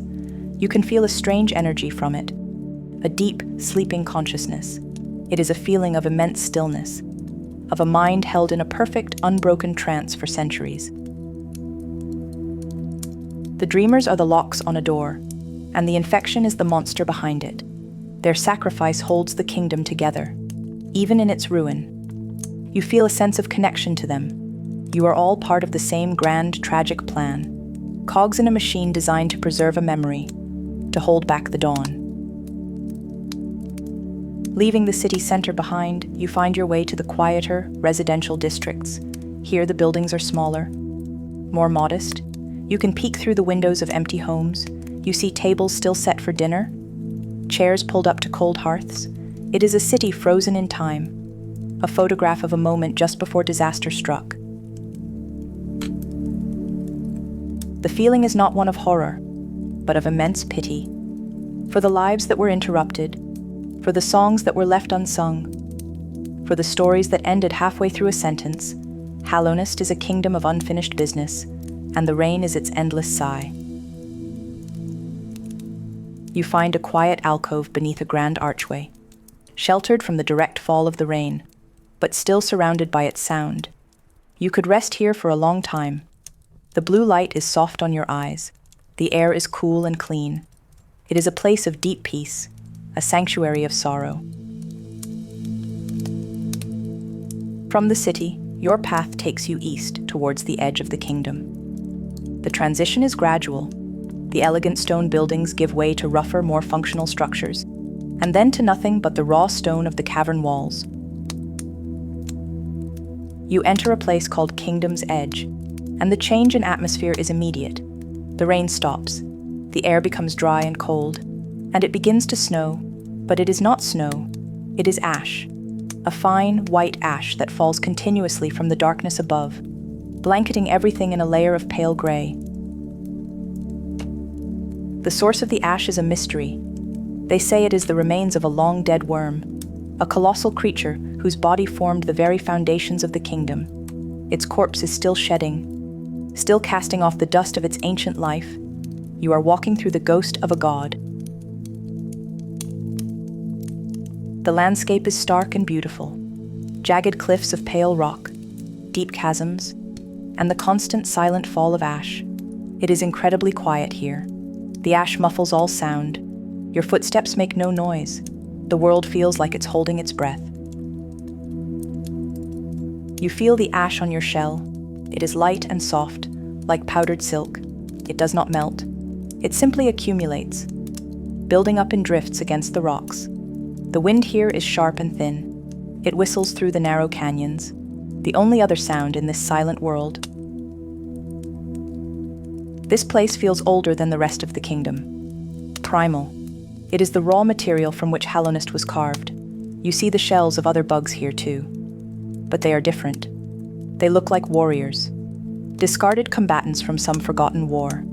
Their husks are covered in the same white ash, like sleeping soldiers on a forgotten battlefield. You find a high precipice and look out over the edge of the world. The cavern floor is miles below, a sea of churning cloud and mist. This is as far as the kingdom goes. Beyond this, there is only the unknown, the deep rock of the world's foundation. The view is vast and humbling. It makes you feel very small, but in a good way, a comforting way. Your problems, your purpose, they seem insignificant against the scale of this place, against the slow, patient fall of the ash. Time seems to move differently here, slower. Each falling flake of ash is a moment, and they fall in their billions. You could sit and watch them for an eternity, and feel like no time has passed at all. It is a place for contemplation, for letting go. You explore a little further, finding a giant structure half buried in the ash, the Colosseum of Fools, a place where warriors once fought for glory and amusement.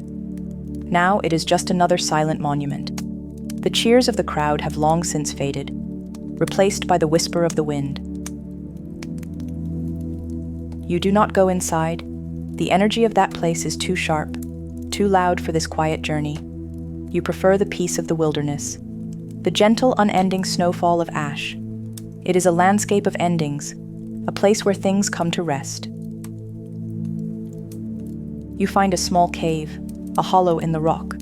Sheltered from the wind, the ash has drifted inside, making a soft, pale floor. You lie down in it. The ash is cool and surprisingly comfortable. It molds to the shape of your body.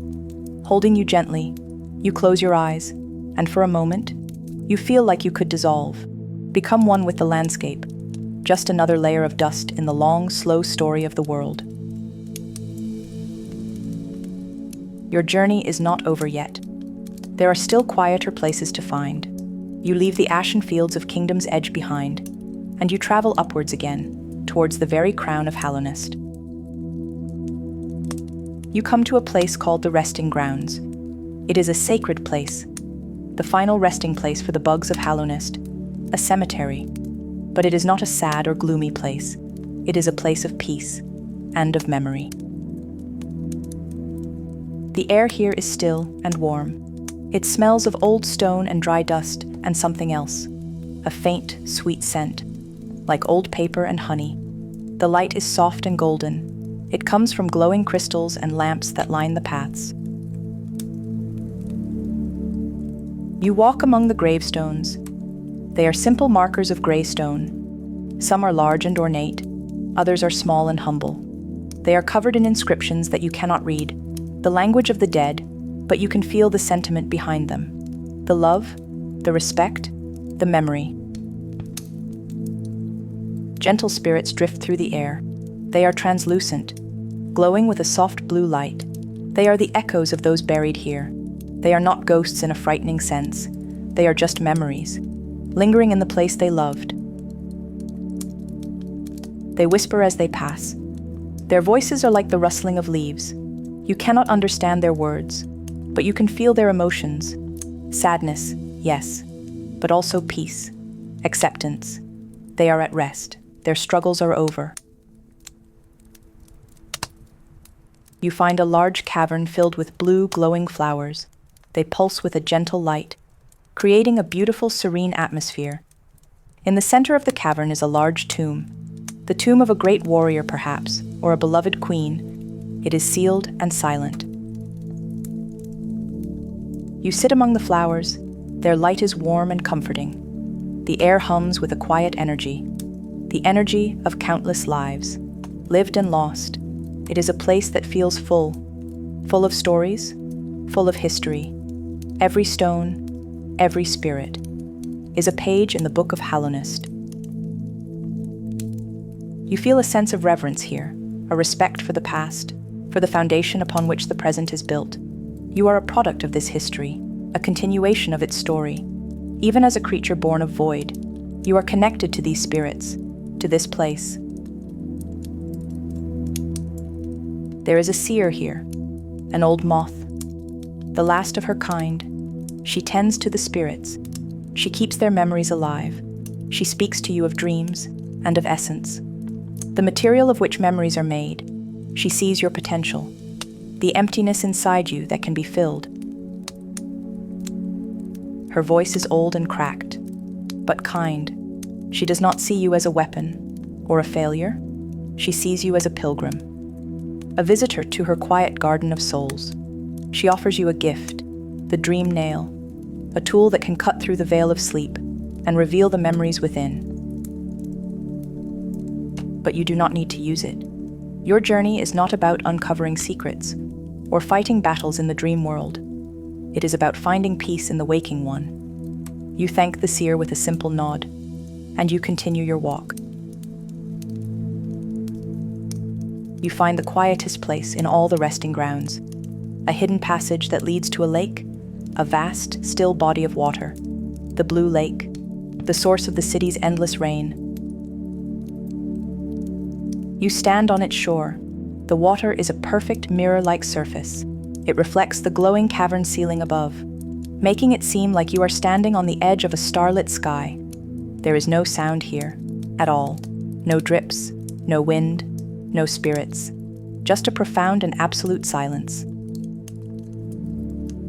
It is the most peaceful place you have ever been. A place where the world seems to stop. You sit at the water's edge. You dip a hand in. The water is cool and perfectly clear. You can see the smooth pebbles on the lake bed, as if they were only an inch away. Here, by the still water, you can finally let everything go. The purpose of your birth, the fate of the kingdom, the ghosts of the past, none of it matters. There is only this moment, this perfect, silent peace. You are not a vessel. You are not the Hollow Knight. You are just you, a small creature sitting by a lake, at the top of a forgotten world. The silence is not empty. It is restorative. It allows your mind, the mind you were not supposed to have, to quiet itself, to find its own center. In the perfect reflection of the water, you see yourself, and for the first time, you feel whole. There is no need to fight, no need to struggle. The fate of Hallownest will unfold as it must, but your own fate, your own peace, is found right here. In the quiet places, in the forgotten corners, in the moments between the moments. And so our journey through the quiet heart of Hallownest comes to a gentle close. You have walked the paths of a fallen kingdom, not as a warrior, but as a silent observer, a pilgrim seeking peace.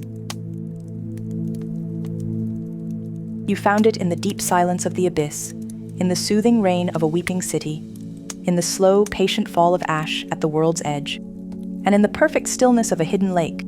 You have seen the beauty in the ruins and felt the peace that can be found in solitude. Now it is time for your own rest. Let the images of these quiet places soothe your mind. The soft blue light of the city, the gentle white of the ash, the deep calm of the water. Let them carry you into your own peaceful dreams.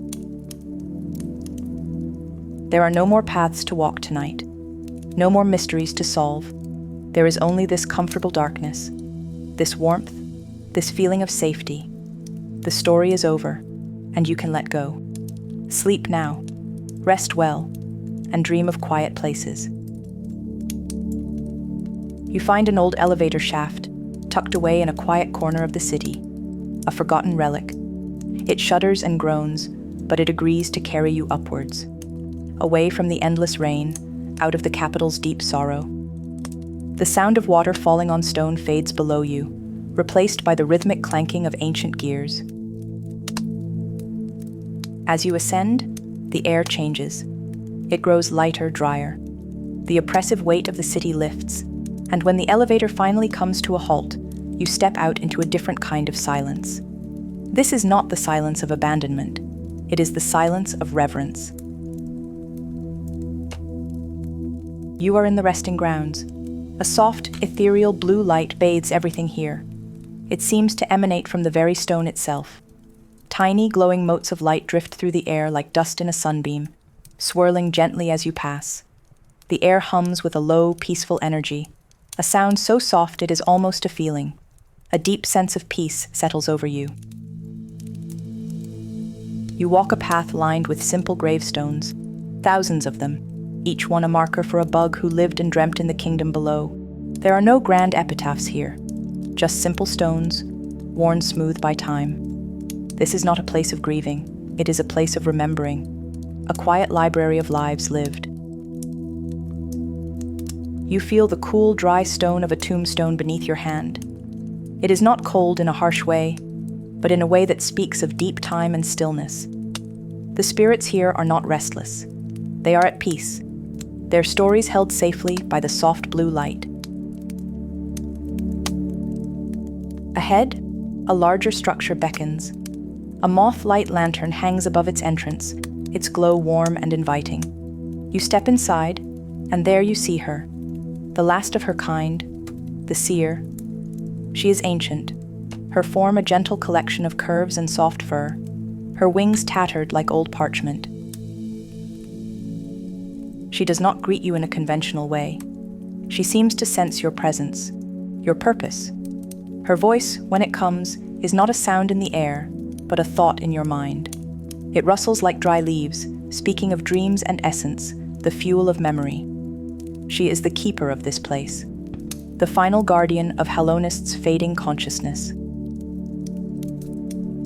She speaks of the moth tribe's duty, to remember, to hear the whispers of those who have passed on, to guard the waking world from the power of dreams, and to guard dreams from the harshness of the waking world.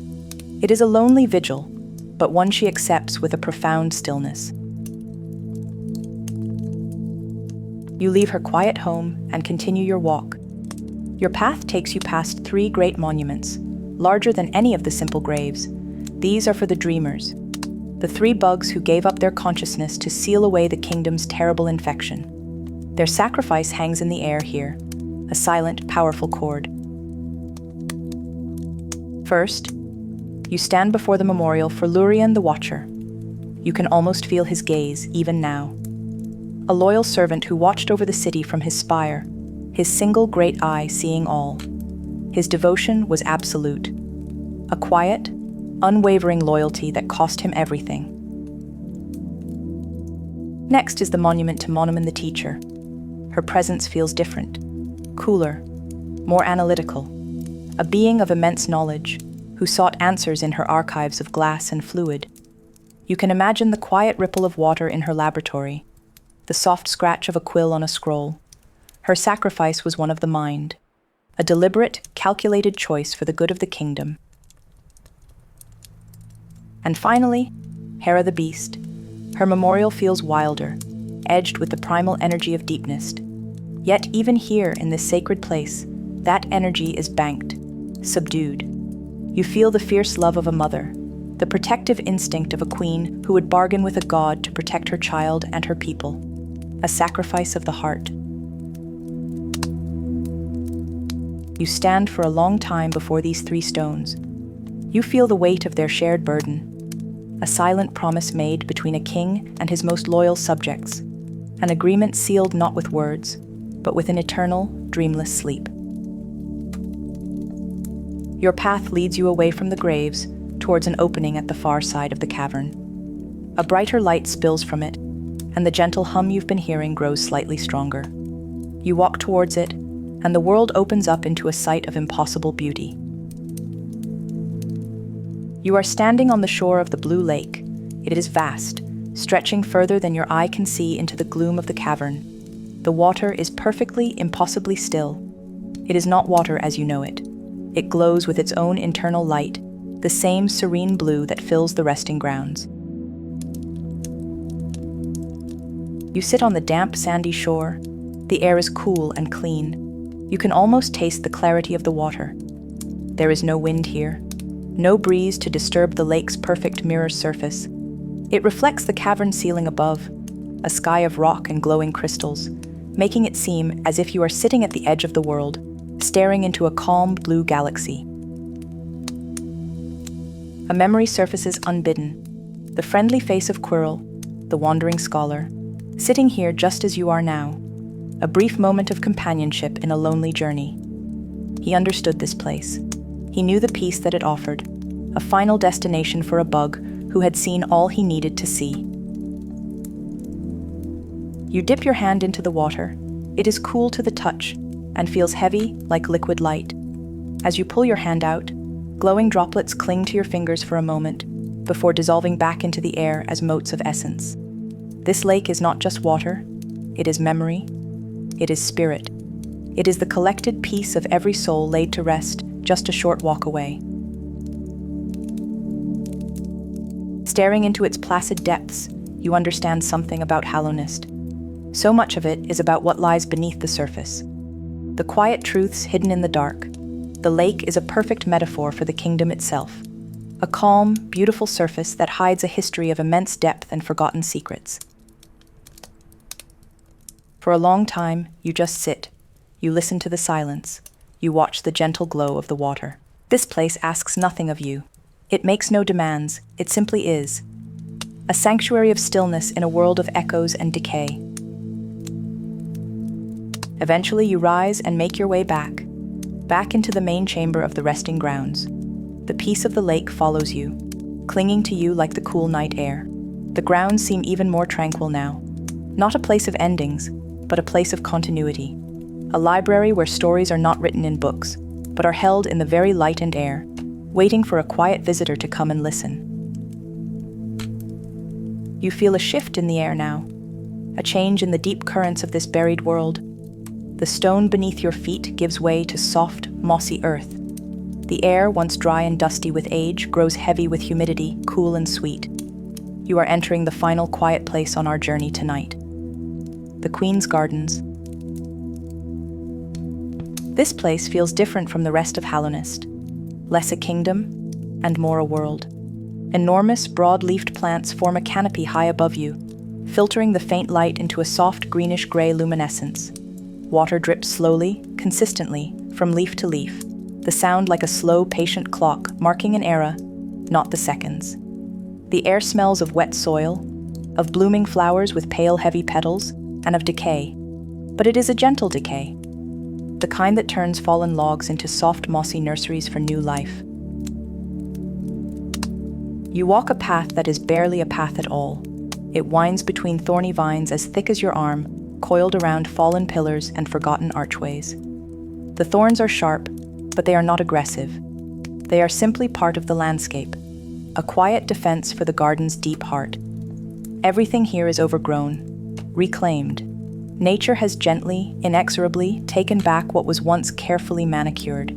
It feels like stepping into a memory that has been allowed to run wild. This was the Queen's domain, a place of respite from the stark, unyielding whiteness of her king's palace. Where he sought permanence in soul and structure, she cultivated life in all its transient beauty. You can feel her presence here, not as a ghost, but as a lingering sense of peace. An atmosphere of gentle contemplation that has seeped into the very moss and stone. This was a place for thought, for stillness, for being. You come to a clearing where a weathered bench sits overlooking a small, still pool of water. Strange, beautiful flowers grow at its edge, their white petals glowing with a soft inner light. You take a seat on the cool stone. There is no grand vista here, no monument to a forgotten king. There is only the quiet, living pulse of the garden, the slow drip of water, the almost imperceptible rustle of a leaf settling. It is a place utterly at peace with its own solitude. Here, in this overgrown sanctuary, the great struggles of Hallownest feel very far away. The ambition, the infection, the grand tragedy of it all, it recedes. It becomes just another story, a tale told by the wind that doesn't quite reach this deep. This garden is a testament to a different kind of power. Not the power to build, or to command, or to seal away darkness, but the power to endure, to grow in the cracks, to find a way to bloom, even in the deepest shade. The White Lady remains here, hidden away in her cocoon of roots. A queen who chose to bind herself to the earth, to become a part of her own garden. A long and lonely vigil. Her sacrifice is a quiet one, a passive resistance against the ravages of time and plague. She doesn't fight, she simply endures. A still point in a crumbling world. Her presence is a deep, foundational hum beneath the silence. You look up at the dense canopy far above. A single pale petal detaches itself from a flower you cannot see. It drifts down, turning slowly in the still air, catching the faint light. You watch its entire journey. A slow, graceful descent that seems to take an age. It lands without a sound on the surface of the pool, sending out the faintest, almost invisible ripples. They spread outwards, touch the shore, and are gone. And in that small, perfect moment, you understand the garden's secret, that the grandest stories are not always the most important. Sometimes the real truth is found in the quiet places, in the patient growth of a moss, in the slow drip of water, in the silent, beautiful fall of a single petal in a kingdom long forgotten. Here, at the heart of Hallownest's gentle decay, there is no need for striving, no need for struggle.